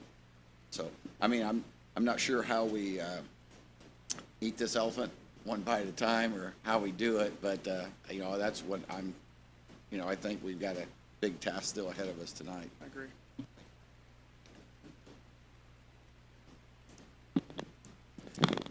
So I have a few questions. Sure. Go ahead. All right, a couple things. So first of all, this is from a website called governmentjobs.com. According to it, Marion County makes 46 to 50, or no, sorry, that's deputy. This is detention deputy, excuse me. 39.5 to 43.791.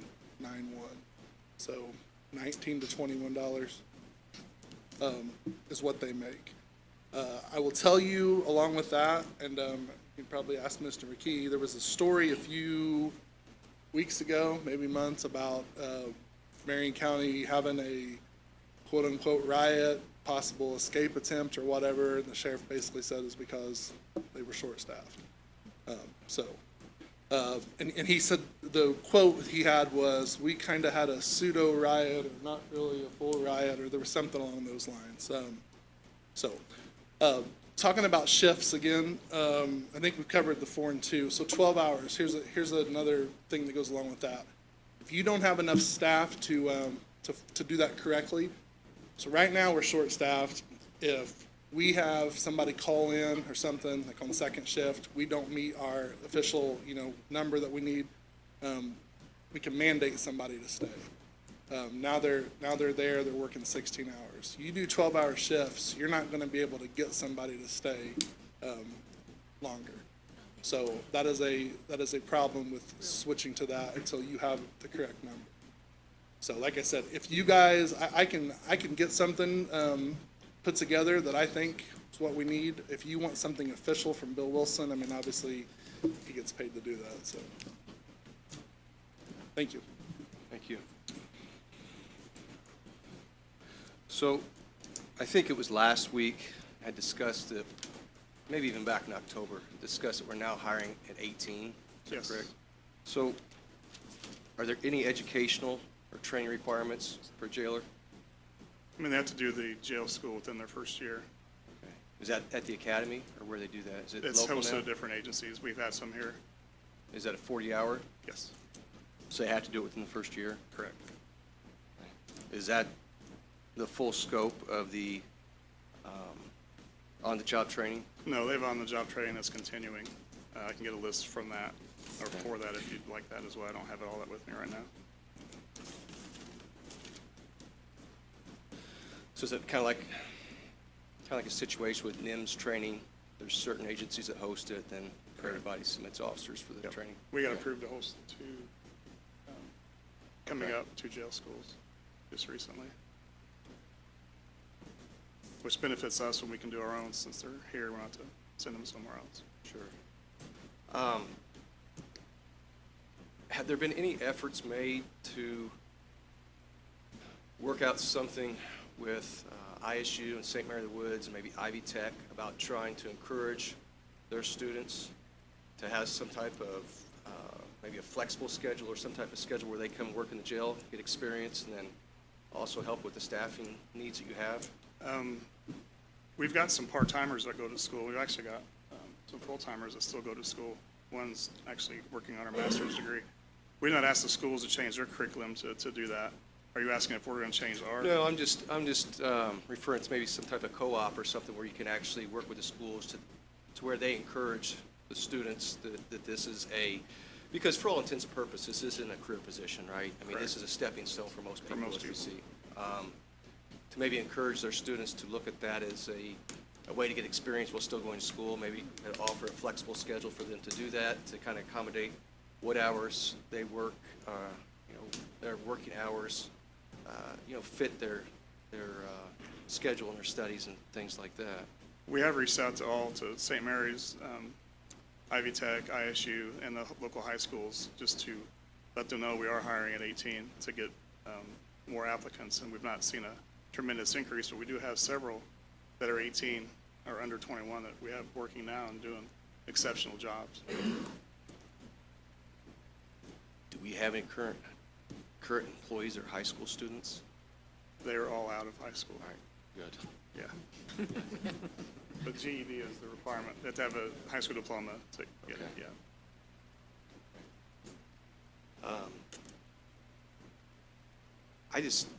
I want to get back to this 4 and 2 schedule. I've worked in the jail before. In fact, I worked there with Jail Commander Funk many, many years ago. We worked together, and it is a very trying job. I'll give you that without question. And the thing that's concerning to me is that we're still on that 5 and 2 schedule.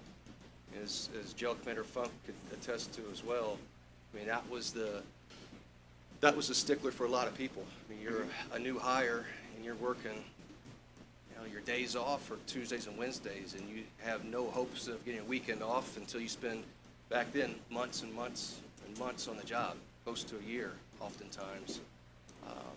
So that was a very contentious issue with employment there at that time, you know, that's 25 years ago, right? So I can't imagine it's gotten any better over time, and it doesn't appear that it has, and it seems like it's probably problematic for a lot of people. You know, we had met in December, and we had talked about that, and I know the 12-hour shifts are obviously very challenging, and they're very labor-intensive. But I would think that the 4 and 2 would be an easy fix. I would imagine you could probably do it with a similar amount of staffing as you would a 5 and 2. Their days off are just rotating. And I would have to imagine that that's going to make a huge impact on possibly recruitment, but more so retaining those employees. Because I can't imagine if you're a new guy that was just hired coming in like I was, and your days off are Tuesday and Wednesday, and the prospect of not getting a weekend off unless you take it off for close to a year, it's a pretty dim prospect. Well, pre-COVID, we had 65 jail staff. We had 65 full-time COs pre-COVID. So that was with the 5 and 2 schedule. So that schedule really doesn't deter a lot of people, but I understand your point, because who would want Tuesday and Monday off every week? I get that. But we did have 65 pre-COVID. Obviously, a lot of things have changed since then. And Charlie can tell you about the 4 and 2 schedule. You're working less days working a 4 and 2 schedule per year. So that is labor, you reduce your labor force just by doing that. If you want to explain.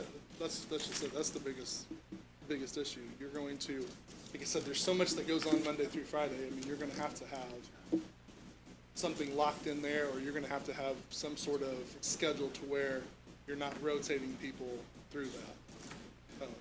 But could you not take your administrative people, like your corporals, and you have corporals, sergeants, and first sergeants? Are they not on those? Are they not on the spread out through the day shift to where they could be constant? Well, you've got the corporals and sergeants on all the shifts. So your senior sergeant, first sergeant, yeah, they're through the week. So, and they handle a lot of administrative things. So first sergeant worked in the hospital the other night for the hospital detail. So I mean, have you received information from Bill Wilson on what that schedule looks like and how that hours are reduced and how that works? You mean for a 4 and 2? Right. No, I text him and asked him what would it take, staffing wise, and he said it would take 5 more. So there again, to ask him to put together a whole package, I mean, I think that would be something that he's obviously going to be compensated for. So I didn't know who he contract is with. You guys, commissioners. I assume the commissioners. Yeah, I assume it's always been the commissioners. But I think that's an important piece because we've talked about it for months and we still don't have any type of. How long ago was it?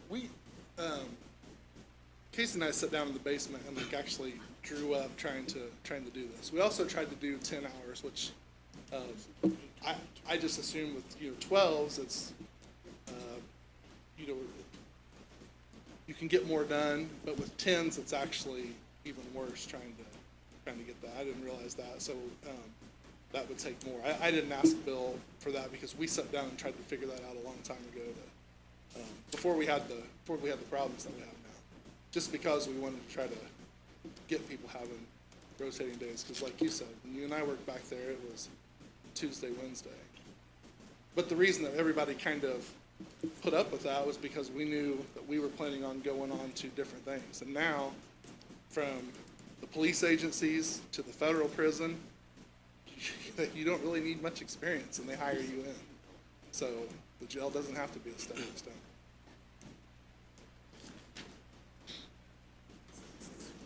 Aaron, can I say one Yes. thing? Yeah, sure.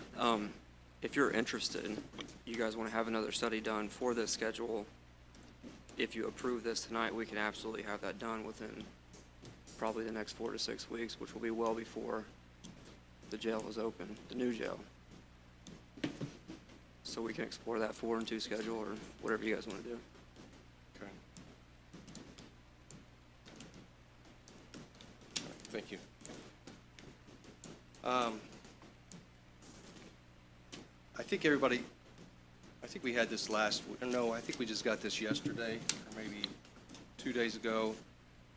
Calissa had sent out the comparisons between the counties. Insert you should have.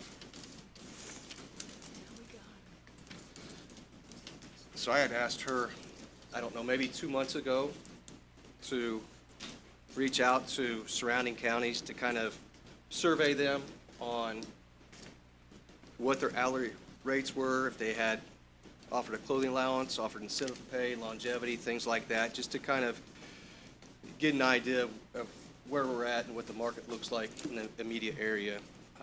Obviously, we are contracted now with Baker Tilly, and this is something they're going to do, but unfortunately, it looks like it probably will not be in until maybe June or July. You should also have an email that was given to you, a copy of an email that was given to you prior to the meeting from Calissa, in which Jada Kent with Baker Tilly had responded.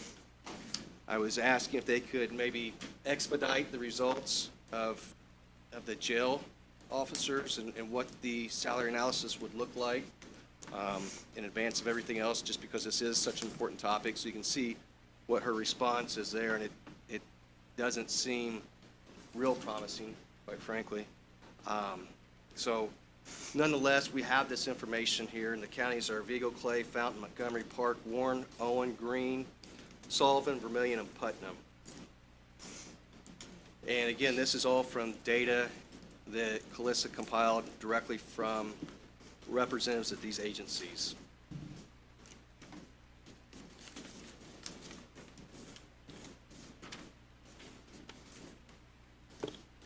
In looking at this, Warren County is kind of I wouldn't call it an outlier, but it's a little bit different. They just provide a salary rather than a hourly rate. They really didn't provide a whole lot of information additional to that. But as you can see, the range is from $15.28 an hour over in Clay County to some in 16s, some in the 17 range, and then you have Greene County at $19.51 an hour. And each of those gives an annual base pay, along with whether or not they offer a clothing allowance, whether they offer an annual incentive, and longevity. So you can see what those things look like. So as you can see, where we're at currently is, while it may not, the argument may be that it may not be enough, we are offering greater incentives than those who surround us. Immediately around us, like I said, Clay County 1528, Sullivan 16.15, Vermilion 17.17, Park 16.346. And not all those offer a clothing allowance or the incentive pay that we just adopted last year for this year. I look at that, and if we're to consider $22 an hour, the base pay would be $45,760, which is an increase of $8,403.20. Substantial increase. I mean, that is a very hefty increase, make no mistake about it. 22.5%. So that would make, after we just gave 4% last year, the increase for jail officers to 26.5% in 2022. Once you add clothing allowance to that, which every first-year officer is going to get that, you're at $47,260. Those obviously go up with the proposed stipends for corporal. The corporal would make, just a first-year corporal, this is no longevity, this is not incentive pay attached to it. A corporal would make $49,260 a year. Sergeant, $50,760 a year. And a first sergeant, $52,260 a year. As we saw from information provided from the sheriff in the packet last week, federal prison, GS5, they start out $20.91, which is $43,495. State prison is right at $19 an hour, $39,520. So these figures are much higher than our surrounding counties. They are higher than what a federal entity offers their employees starting out, and they are higher than that of a state prison. While I agree there's some challenges here that we are facing in order to attract and recruit, retain these employees, I just feel that these numbers are astronomical. And I mean, I look at the domino effect that this would create, right? So if we, for argument's sake, if we do $22 an hour for jail officers, then the dispatchers want 22 an hour because they're considered in that same pool. Community corrections workers, the workers at the juvenile center. And then sure as I'm sitting here talking to you, the deputies are going to come forward and say, well, look, we make $2 more an hour than a jail officer, or a first sergeant with a first sergeant, if that's even possible, makes $52,260, more than a starting deputy. So then you have those considerations. And then, what about the rest of the county employees? Because they too are going to want theirs, and you can't blame them, especially with hefty increases like this. So then I think about what becomes of our general fund and how long we're going to be able to maintain a general fund and those coffers that we have that past councils have worked so hard to maintain, and the tough decisions they've made over the years to maintain that surplus that we have right now, and how long it takes before that's consumed, and what is sacrificed because of that, right? And what other services are sacrificed? Do we have to start laying off people? And I think, as I said, I appreciate the situation that we're in with jailers. It is not an attractive job. Much like law enforcement is not an attractive job. It's difficult for everybody to get police officers. We just had a hiring process take place this weekend for the Terrell Police Department. 123 people said they wanted to apply. 89 said they would show up. 42 showed up. Give you an idea of what it was like when David and I went through 25 years ago, you would have 600 and 700 people show up for a test. Things have changed. It is a challenge, but I think we really have to be cognizant of what we do and at what cost. And again, this becomes a domino effect.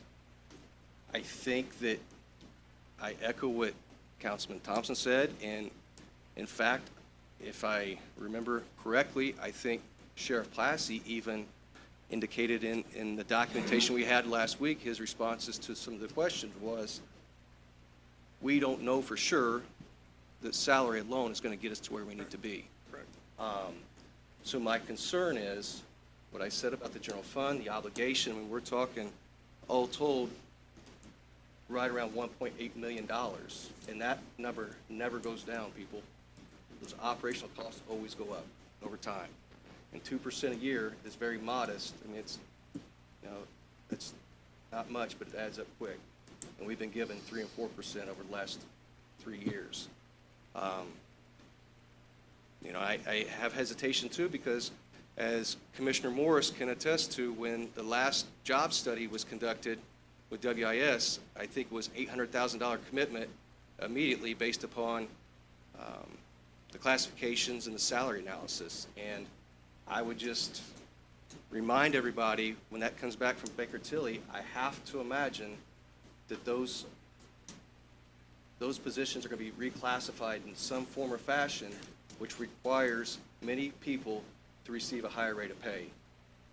And we have no idea what that obligation looks like. It could be $1 million or $1.5 million. Nobody knows as we sit here, but I have to imagine there's going to be an increased obligation.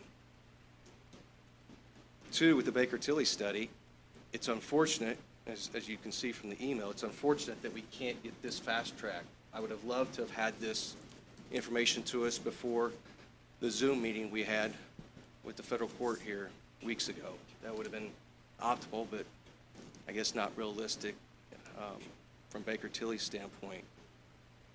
I would just caution, although I think we have to remain competitive, okay?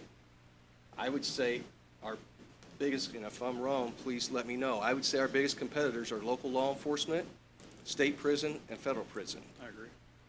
But I don't believe we're in the business where we can compete with the federal government. We're a local county government, right?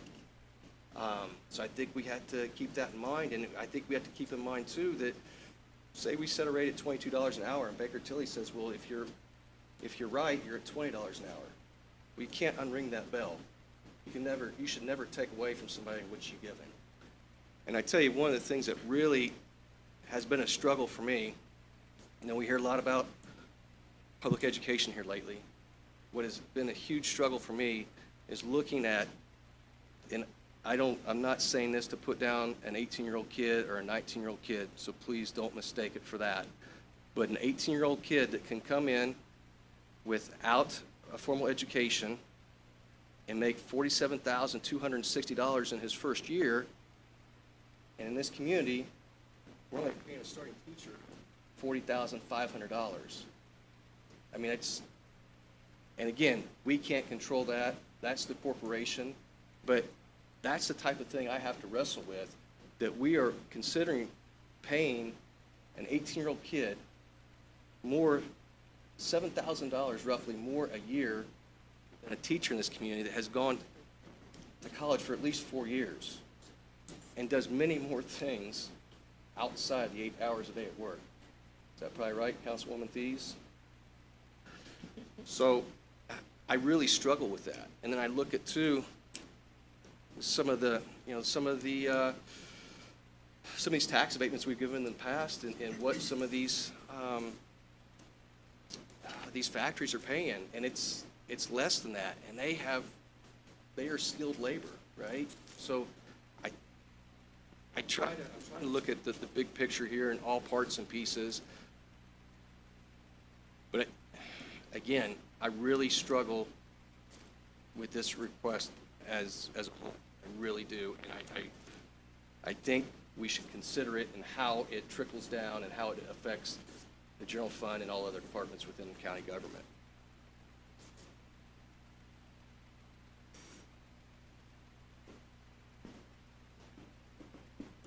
Councilman Norris, you have a comment? Chief Blassie, Yes.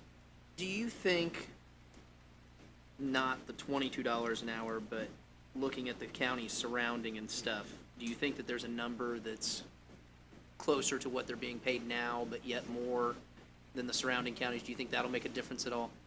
I think any increase will make a difference. I just don't know what that magic number is, and I was Right, trying to be. and I don't think any of us do. I mean, Correct. the reality is it's hard to hire in every profession right now. It's not just in yours. So, yeah. And I picked the 22 because I thought we would be proactive, and that way, if we were less than that, other agencies would do the increases, and we'd be back in the same boat again as having a lesser wage. So that was where that came from. Right. But obviously, it's your choice as a fiscal body to decide what. But then again, with like President Loudermilk said, with the Baker Tilly, survey coming out, if maybe we came up with a number somewhere in between, that maybe that would, keep us under that safe zone or somewhere to a better number. Like Aaron used $20 as a number. If Baker Tilly came in and said 20 and we approved the 22, then all of a sudden the trickle down effect is going to be a lot worse. So I just didn't know if you thought that if a number was closer to being a little higher, if that would make a difference or not. I think anything that you would do to increase would make a difference. I just don't know what that magic number is. Okay.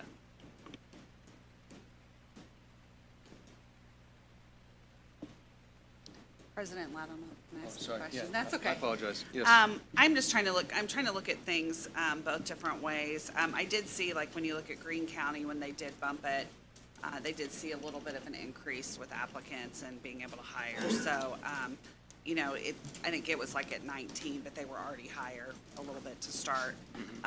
But the one question I have, and I'm seeing as two separate things, is all the different stipend aspects? I mean, those are stipends that are already there. Are we increasing the amount of the stipends? Is that, No, several of those, the shift differential is not currently there.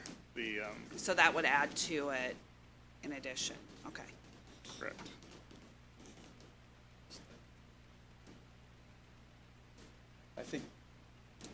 I think most of those stipends are new, is that correct? Yes. Okay. Yeah. And I get that too. I mean, some shifts are gonna be worse to work than other, you know, I get that. But that's, do we have a total amount of like just with the stipends? I'm sure it's here somewhere, but, No, there's not a total amount of stipends, but there is on page 8. On page 8, there is a breakdown for like the sheriff's budget, the jail budget, subtotal, and then potentially any changes you may have to make within that classification of a civilian poll, what those changes would be as well. Which that would kind of relate to the trickle-down effect.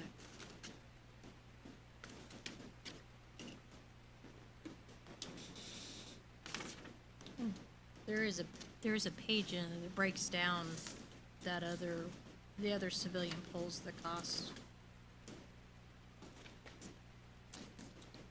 It's based on their hourly rates, or their hourly, number of hours per year. so to clarify, most of these stipends that I'm seeing on here, those are all new?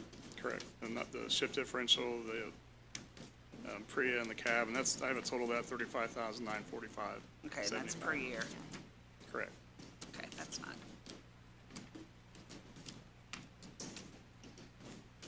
Mm-hmm, 35,000.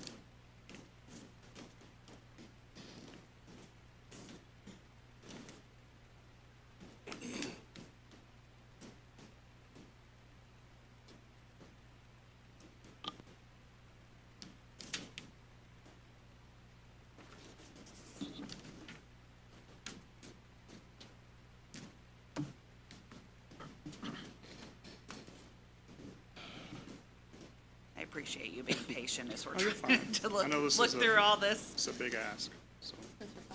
Yes, Councilman Wilson. If I'm looking at this correctly too, I mean, like Fountain County will come, their hourly rate is $17.17 an hour, basically, with no stipends, no longevity pay, and no perf paid by the county. Well, I guess there's some perf paid by the county, $1,125, but they're not experiencing any problems with retention of correctional officers. They're getting paid less, and they're maintaining their correctional officers. Wonder what they're doing. Which one was it? Fountain County. It's what? Fountain County has a brand new jail. No, Fountain. See, we have.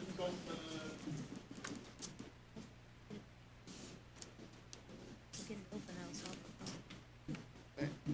For some reason, Fountain County and Warren County are the two counties that have said that they're not experiencing problems with retention of correctional officers.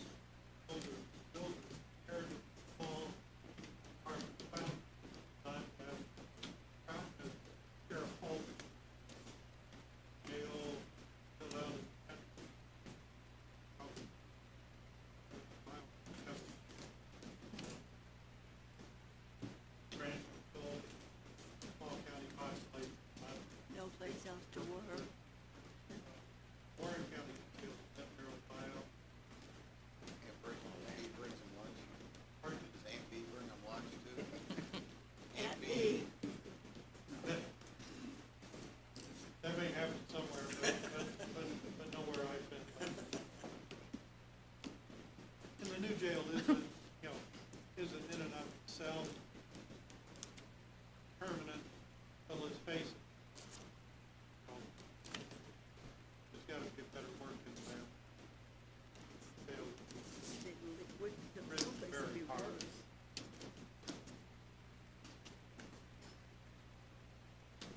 May I ask a question? Absolutely. Well, and I think too, just to kind of go back to those regards, I spent a lot of time kind of up in that area too, growing up spent some time up there as a kid. I mean, there's Terre Haute, we're just kind of the perfect storm. I mean, if you think about it, between the federal prison, we've got state prisons that aren't very far away from us, that are within, especially depending on what part of the county you live in. I mean, it's just as easy to go down to drive to some of those than it is, across county.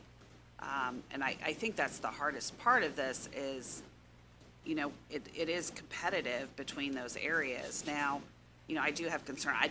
I don't think we can compete, obviously, like kind of what President Loudermilk was saying with, the federal in those conditions. I do think, having been in both the current jail and the new jail, environment does help somewhat. I mean, definitely, there's a little bit more light coming in and conditions.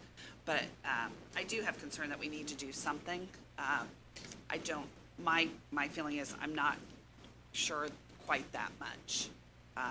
And so I'll be kind of curious to hear what the other council has to think about that. If we kind of look at different areas, considering stipends would be new and the salary, if we can find a compromise somewhere.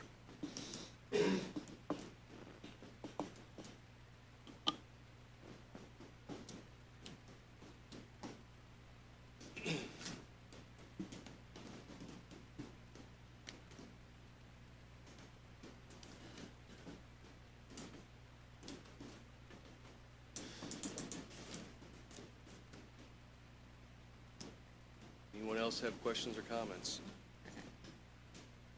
Doing some What the average, yeah. arithmetic? Yeah, sorry. Oh, wait.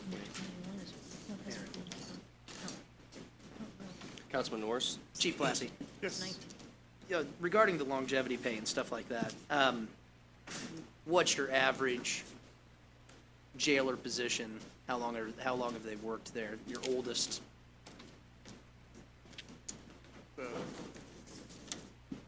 11 years would be our longest tenured correctional officer. So less than a year and a half, average. Okay.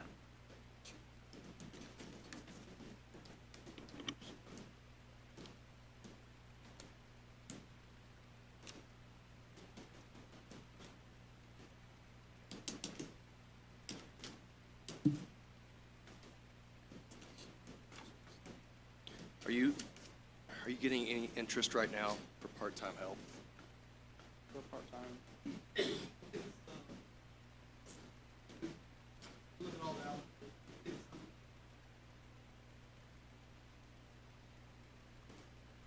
What's that, 1265, is that right? Is that what that was? 13 something? 1385. 1380, I think, or something. It's 13, Too many papers.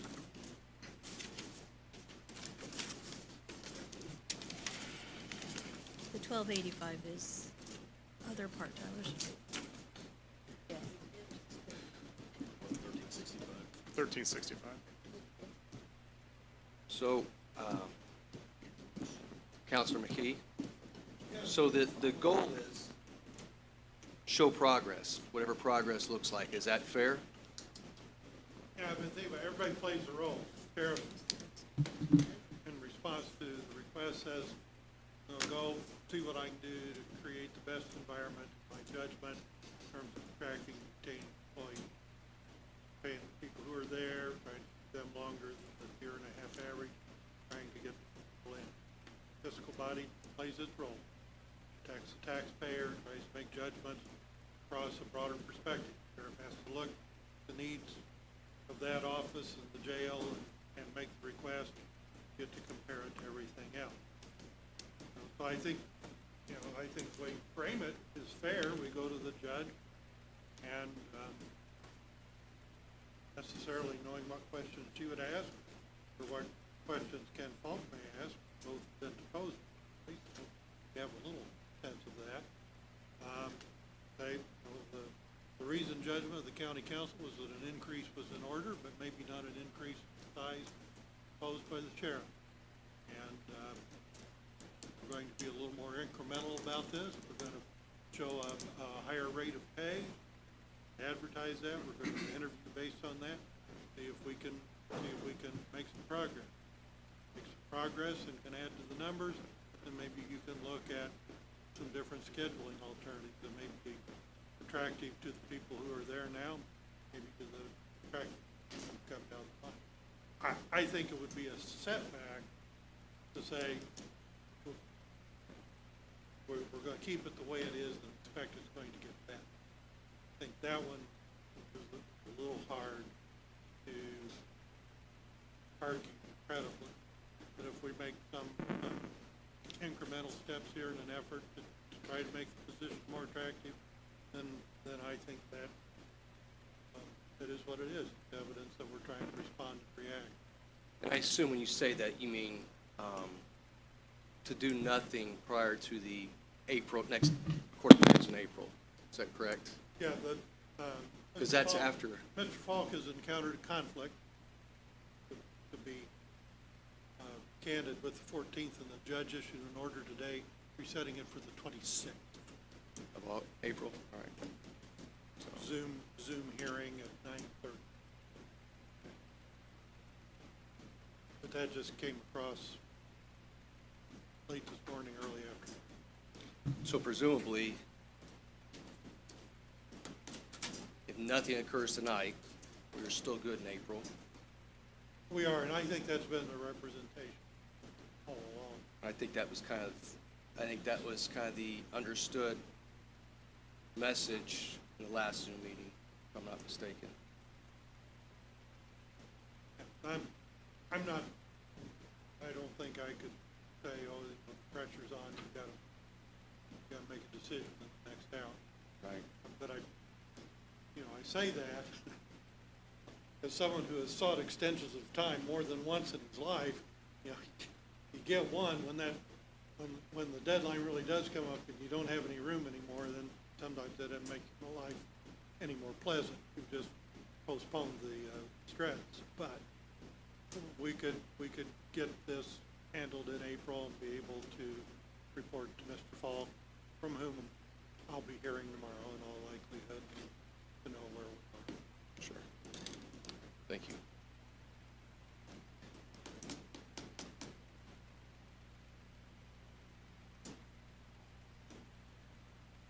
I think with that, from my perspective, I think I don't know that it could be turned around prior to April, but I think it's important for me to see what we need in terms of coverage for 4 and 2 scheduled. Because I truly believe that's going to matter to people. I do, because I experienced it, and I know what the heartburn was like. I do. You think, Commissioner Schweitzer, you said 4 to 6 weeks? Since Bill has already just done the study that he did now, I'm sure he can use that information that he already has to get another quick study done with the schedule you're proposing. So I have tried to text him. I haven't gotten a response back yet, so. Okay.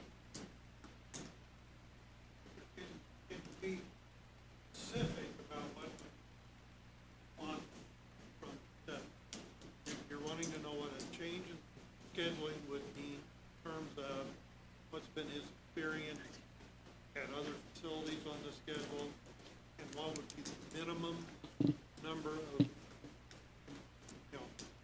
allowing for, if it takes 50, better have a roster of somewhere north of 50. Sure. Can't just do it. So I think it will be helpful, not to do it on the fly, but I think there needs to be a side conversation about what the parameters are for the study, so that the guy you're paying knows what it is expected. Sure. No, I think it's important to see what it looks like for 4 and 2 with the 8-hour shifts, and then make sure that it still allows for the necessary coverages that they need Monday through Friday for court and doctor visits and things like that. And I would venture to say Bill's probably done this a time or two, and I would hope would kind of have a template to operate from. It occurs to me, I can, don't know exactly when I'm going to do it, but we've got a little time to work here. I get a little concerned on our apples to apples comparison. It's, the setup in Bloomfield to get people to Greene County Hospital, and what happens there, what their staff needs. I suspect represent Sheriff Hassler, great man, but I suspect his day-to-day scheduling challenges are different from Vigo in terms of population, healthcare, staffing. But I might be able to, trying to think of the more apples-to-apples situation. Vanderburg, represent Sheriff Mellinger in Madison, who has huge overcrowding staffing problem.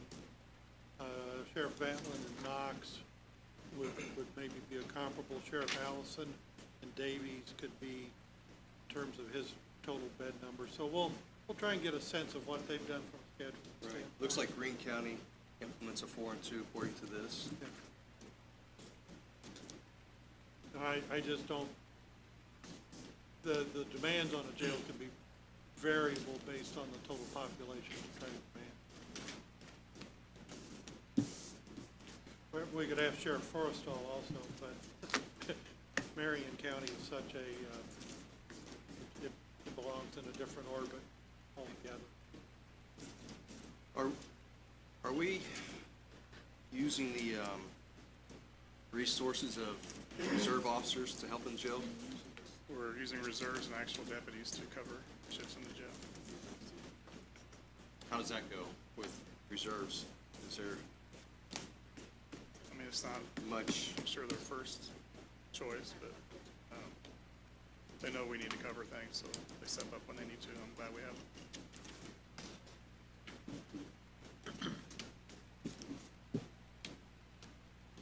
Any additional questions or comments from council?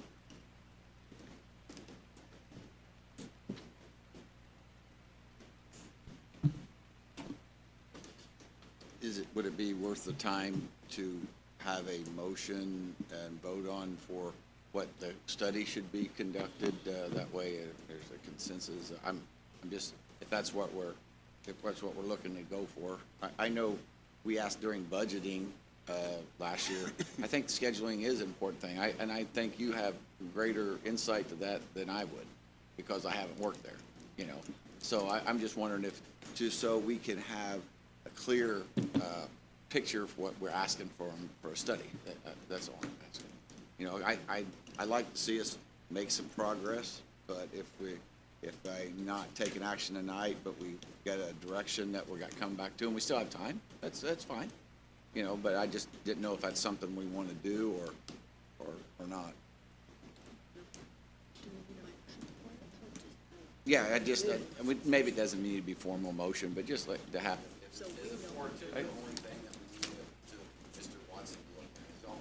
Is he already looking at the 12-hour shifts? Is that correct? We didn't know how to do. Well, I think we probably could all assume that the 12-hour shifts are going to be more labor intensive than 4 and 2. He says no? So with you've been surveying the jailers, I mean, are they receptive to that? Yeah, I sent out an email. From the responses I got, a lot of them like the 12-hour. So. I mean, I guess, yeah, if we could look at both too and see what the staffing would look like. I mean, So 4 and 2 and 12s yeah. and 8. And just so you know, something else, I've got a couple things. We asked people recently, because you know, with the turnover, people can move up days. We have a lot of people that actually stay on their weekdays. So don't want to have like a Friday, Saturday, or Thursday, Friday. They like their Tuesday, Wednesday. So Casey's got all that. I mean, she, you know, asked everybody to move. So we do have some of that. So, and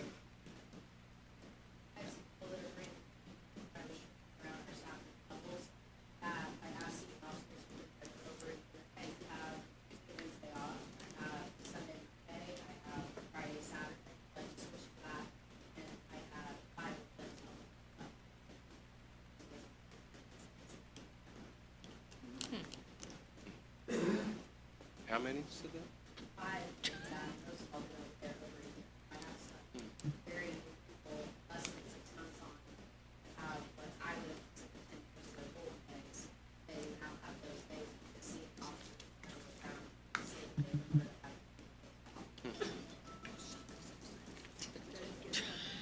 Sorry. Babysitting a dog. Dogs under the table. He has epilepsy.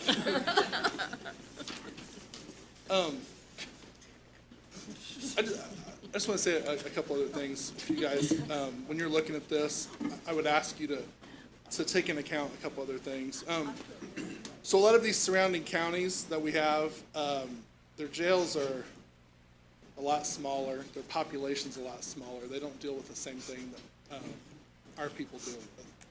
So, and you know, when you say like, well, they're full, I can tell you, I think Terre Haute City has shortage of officers. Is that right? You guys are hiring people? We swear in 8 tomorrow. Yeah. So, We'll be fully staffed. what, do you know what they start out at? I don't know. Okay. It's, What- ballpark 48 maybe. West Terre Haute's fully staffed on their police department, and they pay 39 to 40.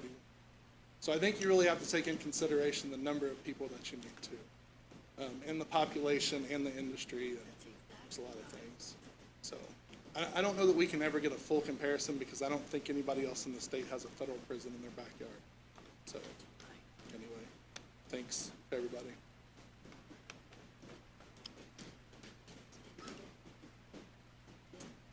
Additional comments or questions? Council President, oh, well, sorry.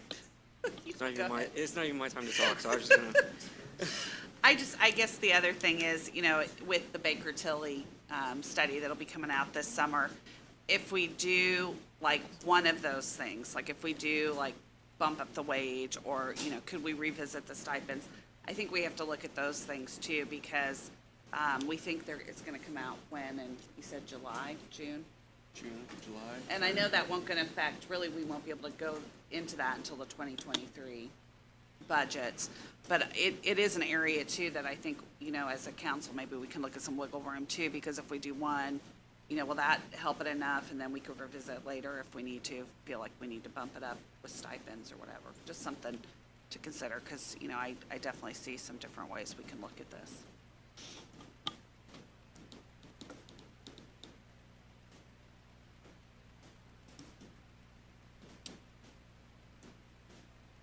So, we've talked about this for some time. Neither hear a motion, or we can revisit this in April. Councilman Wilson?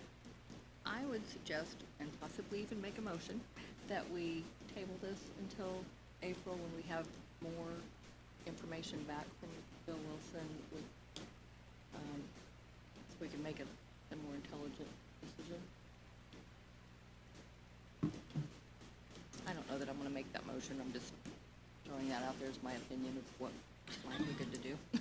I just want to be clear because, you know, I get the unique opportunity of I one time sat in your guys' seat and now I'm in this role is basically I have to support Sheriff Plasty and what he does and I have to support you guys and what you do.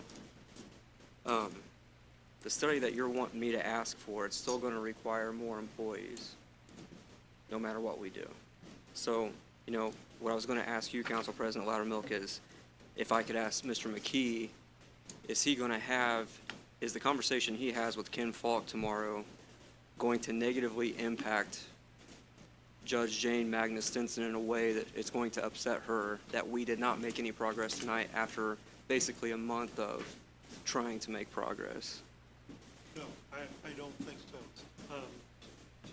We've tried to give everybody some time here, and Mr. Falk's aware of these tensions. Judge Stinson has been throughout all of this, as former Marion Superior Court judge, dealt with a crowded jail, who dealt with a very complex city-county government, all of that. I mean, she understands all those governmental roles. So I don't think anyone should feel intimidated by that. But what I would say is that the easiest thing to do, set a deadline for somebody who isn't here. You can ask for a report, and Bill Wilson's a great guy for whom I have enormous respect, very experienced jail administrator, and he'll provide information. Whether he's gonna turn it around quickly as you want, I can't predict. And so what if he does? Okay, if he computes for you what Commissioner Schweitzer just said, I think is absolutely correct. You can go 12 hours, you can do 4 and 2, you can stand on your head, change the schedule, but we need more than 40 people. About twice that many. When you have that cohort in hand, then you can begin to experiment with scheduling and have a sense of what's gonna keep the morale level where it is. But we're not gonna figure out in the next 4 to 6 to 8 to 10 to 12 weeks how that schedule's gonna impact. And I wish I had a magic wand that Yeah. could say, yes, we have 80 people I'd now. like to go back in time. and do a The lot fact of things, is, but it reality is never we don't. worked that way. If I had a crystal ball, everyone would be lined up to talk to me, right? Yep. But, so I don't think you're gonna get an answer from some additional study that's gonna give you an aha, direction of where to go. But I think it's worthwhile studying. And I would also say, in the meantime, somewhere in the midst of all this, we produced a series of as a group, or had board council president do this, you put together some additional questions. If there are additional questions that you want us to look at or try to research as the April meeting approaches, that's a lot easier to do that than Google Sure. in the middle of the meeting, or try to depend on memory and conversation.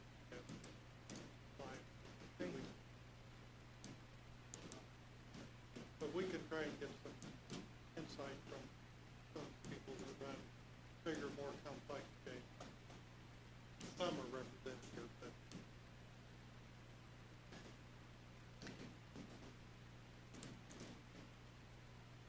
but I guess for me, the reason why I want to see it is because it's disappointing that we had this conversation on December 8th and we still don't have that information. We should have had it in hand by now. So I think we still need it nonetheless. Can you either shoot me an email or give me a call tonight or tomorrow and spell out exactly what you want, and then I mean, is there anything that the council sees different than what has been discussed that you would like to see? Again, we're in a trick bag here in the sense that we were sold a bill of goods just didn't come true with this new jail, right? We were told there's gonna be greater efficiencies, due to greater efficiencies in design, we need less people, now we're being asked to add 11 more. So if we can, in my mind, if we can figure out a way to reduce that number that we're currently at, that's a win.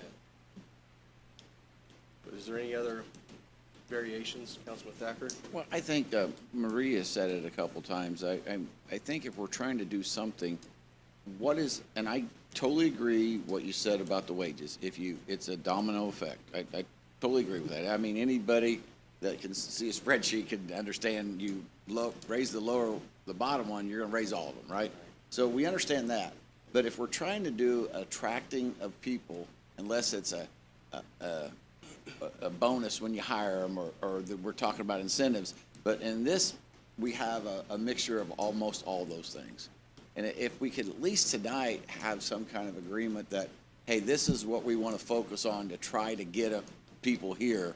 If it's the stipends that's going to get them there, or if it's the hourly wage that's going to get them there, is there something that's more palatable to this council to take to the study and say, I think the 4-2 is a benefit once you get enough people. I agree with them that we got to get up to 60 people before you can do some things. But, that's what I kind of hope to do is we struggle in the industry I'm from to try to attract young applicants and we're competing, and we're going through this right now too.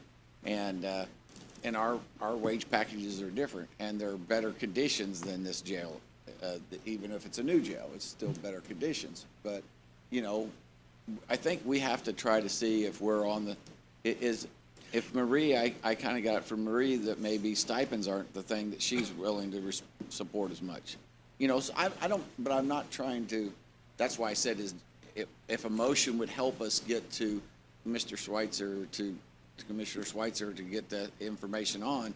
That way we got some accurate, I agree with, the attorney that we're probably not gonna have an aha moment. We're gonna have to do something and we're not gonna like it because we're in this position. I think that's the case. And I can rip the Band-Aid off tonight if we need to, for me. But I don't know if everybody else is ready. And I can respect that, you know. So if we need to have the information from the study, I'm with that. But I think we gotta give them at least an idea of what we're asking for. You know, I've never had a stipend before. I don't really know if that's an attractive thing as part of his employment or not, you know? But with you two have working in the jails, I think you guys got an insight on the clothing, on the stipends, and so if we prioritize what we want to try to do it, I think that helps our study. That's all I had.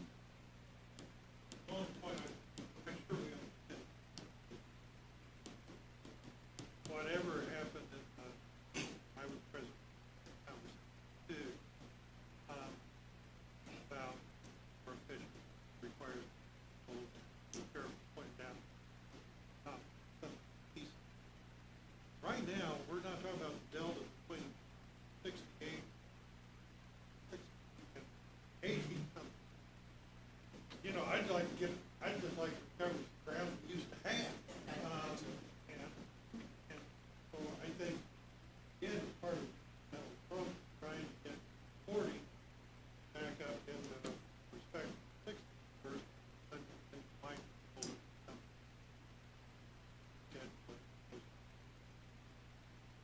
there are so many variables we can't control. Jail population.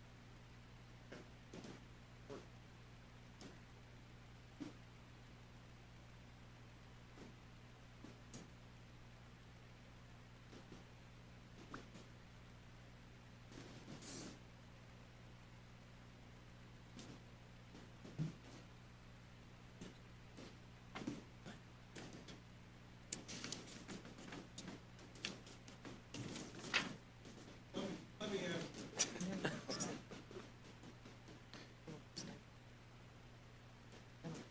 ask yourself if there is a number. Take the rest of the proposal, segregate, table it. Is there a number you could live with tonight, change the hourly wage for jail? $20. Anybody? I'm not gonna bargain with you. I'm just asking the question. You for asked to me and I discuss, told you. because it's a complex proposal. Okay? It has stipends, and it has some special money for officers, special money for the officers who adjudicate offenses inside the jail and that kind of thing. But that's all nickels and dimes, okay? Let's not deal with pocket change. Is there a number you could agree on that you think you may need more information, that you could live with to make a change in the hourly wage so that the sheriff could go out and advertise that and then report to you in April? Number of applications went up, number of applications remained the same. We're not seeing any discernible change in the consequences. In your shoes, that's something I would check. If we're looking at only wage, I say we try the 22 and see what, I understand the Baker Tilly and I understand the complexity of it, but if we just do wage only, I say we do 22, and we're not gonna have that many increase. Our numbers are not gonna rise that much. It's just my take on it. I don't want to argue against the sheriff's position, but President Loudermilk pointed out that there is no reverse. Yeah, I get, my whole life's been no reverse. As I said, that is a bell you cannot unring, and then everybody else is gonna want Yeah, the I know, same. I know it, I know it is. And that, as we all sit here, we all agree that there's no guarantees that's gonna do anything for you, and now that is your base for eternity. That's my. And I could live, I think I could live with it, but I'm not saying the whole committee, you know. Right. But I think it's a fair discussion. We've got to do something. If it's $20, as you said, then still there's no reverse, right? And then there's still not the stipends. If that's what this committee if this council could agree on the 20 to do it, and then you'd say, well, yeah, they're 20, but we didn't do the stipends, we didn't do all the other things, and I don't know what that cumulative number is because we don't have a sliding rule, to show it today, but. Well, I can go get my laptop, because all this is drop Oh, down yeah. and get a different number. So, I mean, that's just something I think that's what I was trying to say all along, is I think we have to show some progress. And I don't know if it's progress in stipend, if it's progress in hourly rate. You just happen to say hourly and. Sheriff, we're talking about the hourly rate of jail. The rest of I'm it talking about $20 for jailers. Okay, $20. yeah. is cumulative, but Yeah. in order to recruit, the Just to get proposal jailers from in. the sheriff's office is we need. And when we talked about it last October, we said that, yeah, the hourly rate is about 17, but when we figured in all the other perks, we were thinking it was around 1970. It was a rough number that I remembered, but it still hasn't attracted that if you look at a package. So if, I do appreciate what President Loudermilk's saying, is you can't go back and you set that up. I get that. But I think we have a bigger problem if we don't show progress and we don't hire jailers, I think is a bigger problem. Councilman Wilson? Okay, in an effort to appease everything, I would like to make a motion that we raise the jailer's wage to $19 an hour at this point, and pending Baker Tilly's coming in with possibly a higher rate. I could live with $19 an hour with jailers. I'll second.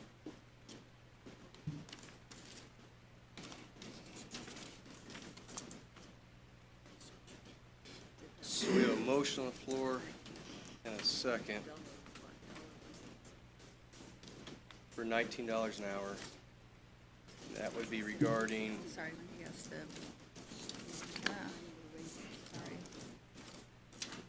salary ordinance 2022-05.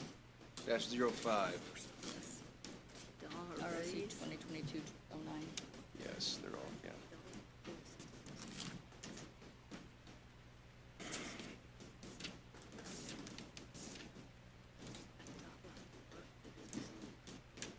So we're, I guess I would bargain with you, would say at least get paid what you get paid in Greene County, Indiana, which is one of the largest by area, but smallest by population. And that was 1950, according to the. They don't have the stipends and everything else that we have, though. They provide clothing, and they have longevity pay. I feel as though we're turning this into a contract negotiation where we've heard 22, 20, 19, 1951. I've done auctions. No, I feel like that's where I'm at. the motion's I'm gonna buy a 19. hog here soon. I'm just saying that I think if we go down, we worry about the stipend, we worry about those kinds of, where that's more about retention. What we need, we certainly want to retain right now, but we need to add to that base number. If you averaged out all 11 counties that were presented here, the average is $17.25 an hour. Then I expect no progress whatever on the hiring front. So going to 19, $1 an hour more, you wouldn't project, you wouldn't think. I don't know what. All I can say is that 1796 has not. May I ask a question for next month too? If we were to do this, my question is because, I'd like to see it, personally a little bit higher than that. But then we could revisit then in April, if we don't want to do it all tonight. Like if we were to do 19, we could do the stipends then in April. Would that be? Yeah, but I mean, they're all salary ordinance, so Okay. if the council didn't have the appetite to act on the others tonight, they could just, I think we still need to table them. So they are tabled and they're still Okay. open. Still for open. discussion. I think And that's then- the proper course. Okay. Yes, And I'm only then, addressing this salary. okay. And you guys know how I feel about stipends. We don't need to go there, but, okay, something to think about.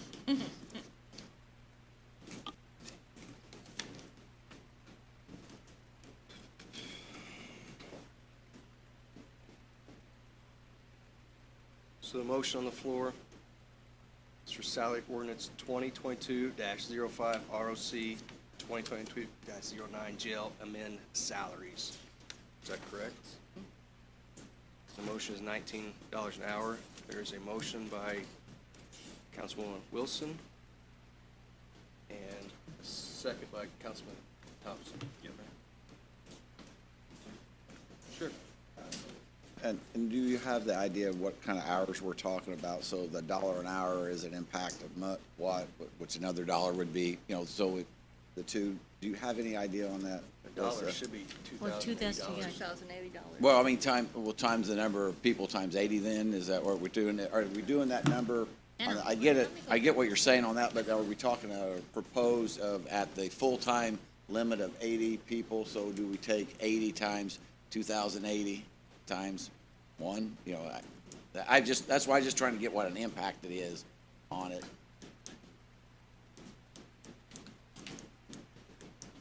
It is some progress. I don't know if it's enough, but it is progress. Council President, Yes. can I speak for just a moment? It's just something I want to remind you, and not that I don't want you to plan for future, because you need to. However, I'm just gonna remind you in here, you keep including longevity of $5,000, that's for a 20-year employee.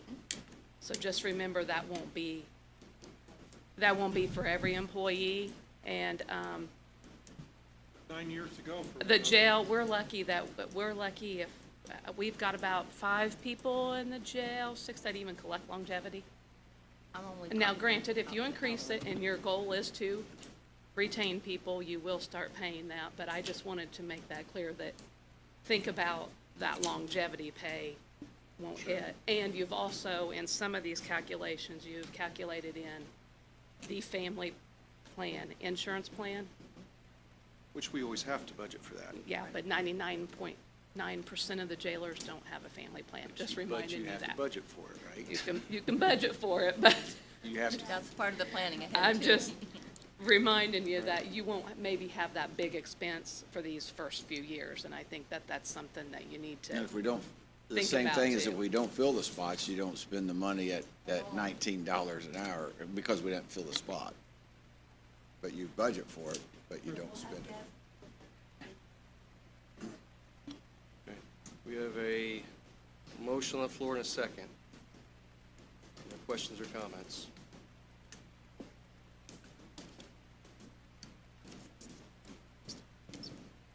Appears there are none. Ask for roll call vote, please.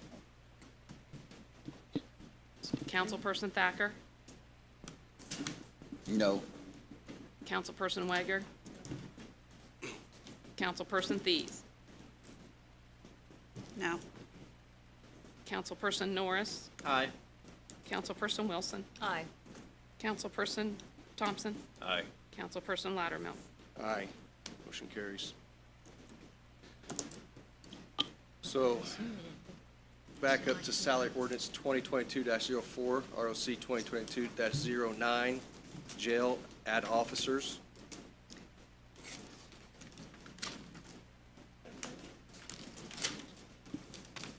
So that was this one here. This one. 19. So, this is a request for 11 additional officers based upon the latest staffing analysis conducted by Bill Wilson for the new facility.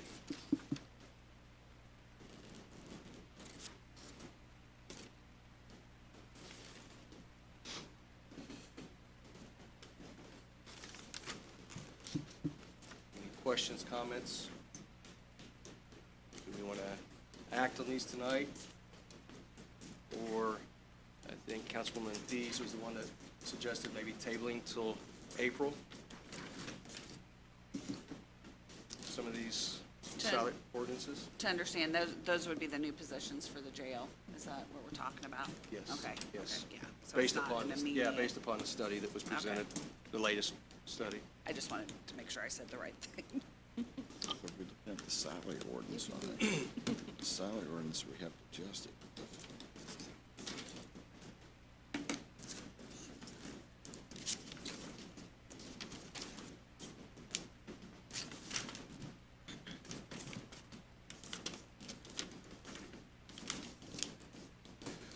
No, no. Just, let me get done.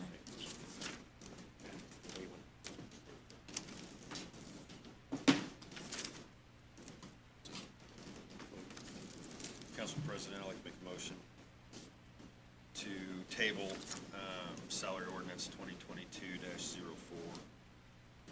add officers. Second. 22-0. That's it. Motion on the floor by Councilman Thompson to table, second by Councilwoman Wilson. Any questions or comments?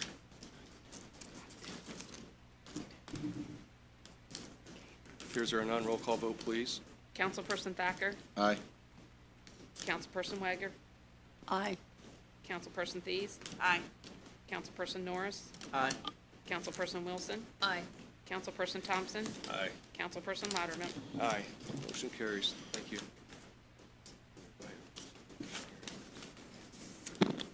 Next, we have salary ordinance 2022-06, ROC 2022-09, jail stipends.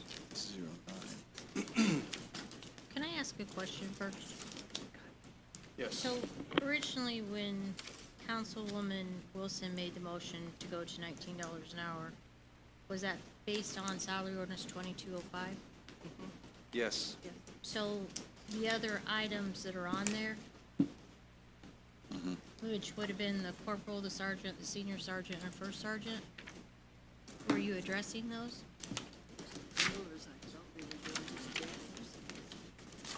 They have to amend it to remove them.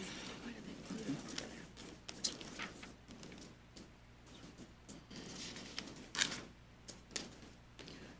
Let me ask you a question, if I may. Are these proportionate based on the poll A? Or are they all Yes. each separate? I based it off of the classification that we have now and the differences between them.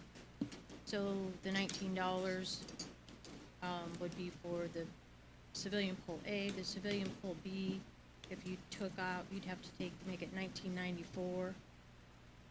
$23.88 would go to $20.88, and $25.74 would go to $22.74. And $27.16 would go to $24.16. So they are all And that would- percentages based on the base of 19? That would keep everybody in the same classification that they were prior. You're not changing everybody to the base rate of a civilian poll A. Essentially employing each of those back $3 an hour from the proposed rate. Which, I missed part of that conversation when I left the room. Can you repeat the number? Yes. is $3 less per hour than what's Yeah, on the. civilian poll A, $19 an hour, civilian poll B, $19.94, civilian poll C, $20.88, civilian poll D, $22.74, and first sergeant special occupation will be $24.16. Thank you. Correct. $3 less. Okay.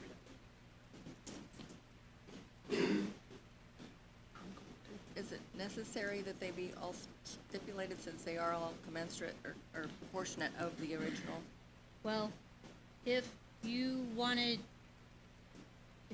go the stipend route like they have on 2206, you would have to adjust the correctional officers to 7, 8, 9, to 68. And then eliminate the civilian poll, civilian B, C, D, and special occupation. Because when the sheriff submitted their request, they submitted it based on everybody being a civilian full A and adding stipends. Whereas currently, they're getting stipends already based on having separate levels. So is it necessary for me to withdraw the motion and remake the motion to incorporate all of these? Like, see, that might be a Bob question, but I would think that you could make a motion to include those at the rates. I wouldn't have to necessarily withdraw the original motion, just make an amendment to.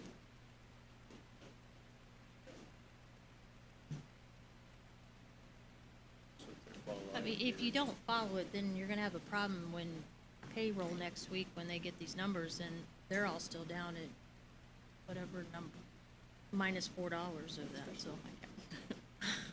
Councilwoman Wilson? Okay, I would like to make a motion to address the additional positions with regard to salary ordinance 2022-05, to include the correctional officer, Pole A, at $19 an hour, to amend the corporal civilian, Pole B, to $19.94 per hour, amend the sergeant civilian, Pole C, to $20.88 per hour, amend senior sergeant civilian, Pole D, to $22.74 per hour, and amend the first sergeant special occupation to $24.16 per hour.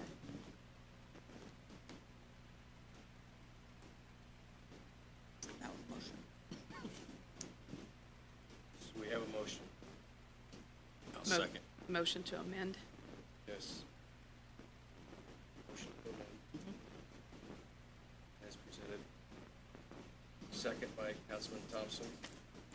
Any questions about the motion to amend?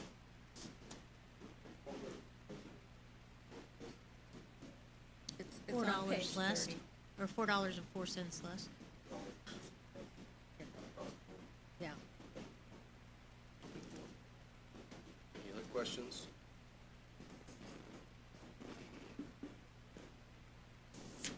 Roll call vote, please. Councilperson Thacker. No. Councilperson Wager. No. Councilperson Thies. No. Councilperson Norris. Aye. Councilperson Wilson. Aye. Councilperson Thompson. Aye. Councilperson Loudermilk. Aye. Now vote on the amended salary ordinance as presented. Approved. Roll call vote, please. Somebody needs to make a motion to approve the amended. Yeah, I'm sorry. It's been a long night. Okay, I'd like to make a motion to approve the amendment. Motion to approve the amended salary ordinance by Councilman Wilson. There's a second. I second. Second by Councilman Thompson. Any questions? Roll call vote, please. Councilperson Thacker. Councilperson Wager. No. Councilperson Thies. No. Councilperson Norris. Aye. Councilperson Wilson. Aye. Councilperson Thompson. Aye. Councilperson Loudermilk. Aye. Motion carries.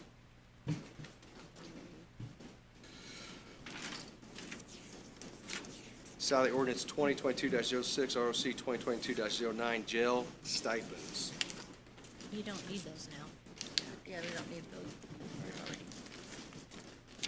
So that has been resolved. Salary ordinance 2022-07, ROC 2022-09, jail stipends.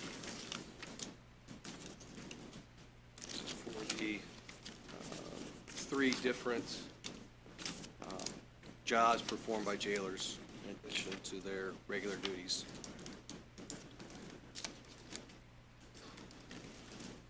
Any questions about that?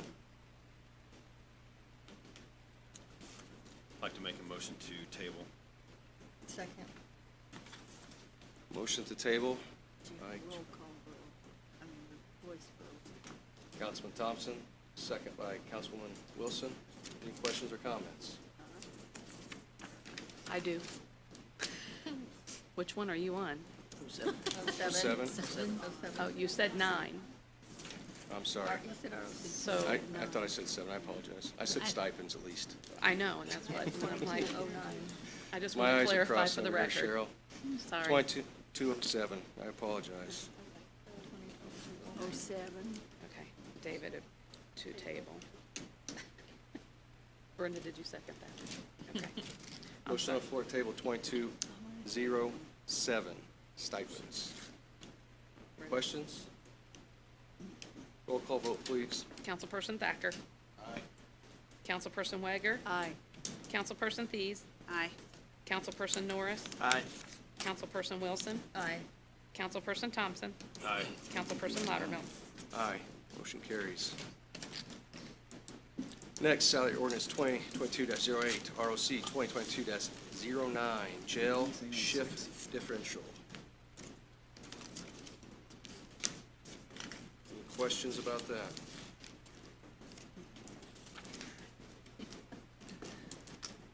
President Loudermilk, I make a motion to table salary ordinance 2022-08. Second. Motion to table by Councilman Norris, second by Councilman Wilson. Any questions? Roll call vote, please. Councilperson Thacker. Aye. Councilperson Wager. Aye. Councilperson Thies. Aye. Councilperson Norris. Aye. Councilperson Wilson. Aye. Councilperson Thompson. Aye. Councilperson Loudermilk. Aye. Motion carries. We now have before us salary ordinance 2022-09, ROC 2022-09, jail, add position and stipend. She said we don't have to vote on that. Do down.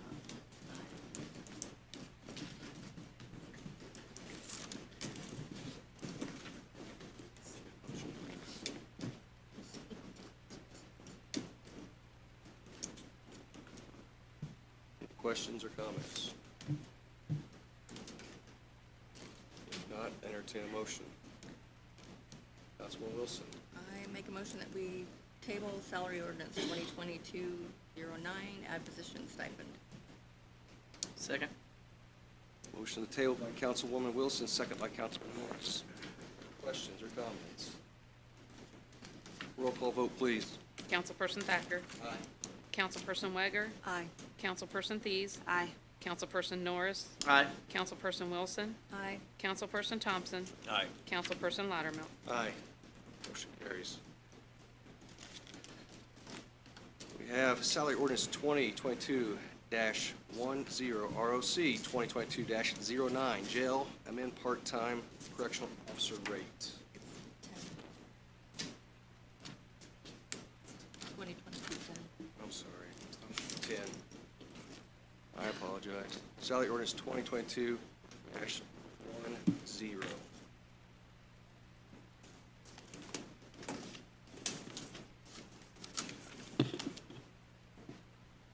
President Loudermilk, I make a motion that we table salary ordinance 2022-10. Second. Yes.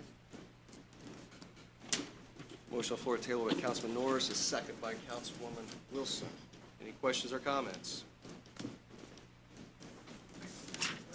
Ask for roll call vote, please. Councilperson Thacker. Councilperson Wager. Aye. Councilperson Thies. Aye. Councilperson Norris. Aye. Councilperson Wilson. Aye. Councilperson Thompson. Aye. Councilperson Loudermilk. Aye. Motion carries.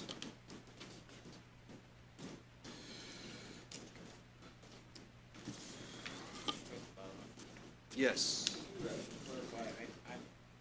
Somewhere between 7 and 9, I missed what we did. 2022-06. It was included in Included in 2022-05. We amended all the other positions, set them back $3 each of those positions. Took that, by doing that, it took care of the stipend as well. Table the stipends. Oh.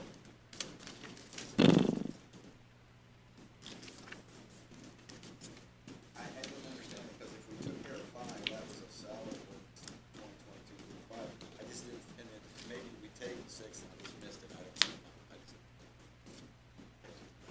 They didn't take any action on it. No action taken. Yeah.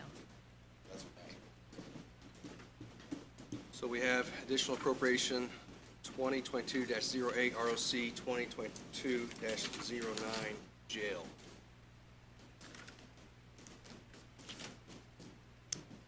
Which is gonna be a little tricky. I'm gonna make a suggestion that you table it for April, then we can get a better, then you can do in total what you need for every, what you make, based on what decisions you make in April as well. You would have sufficient appropriations in,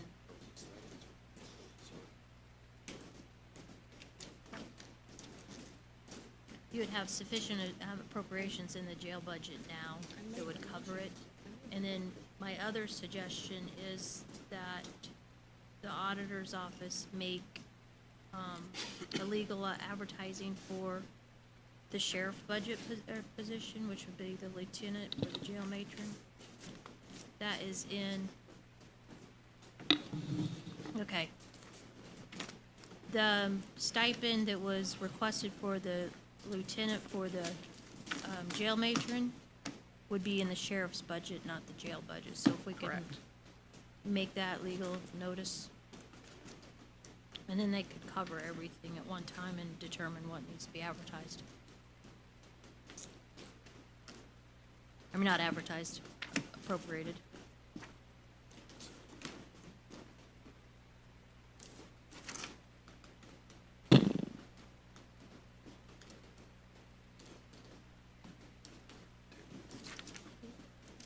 Any questions from council about that? No, sir.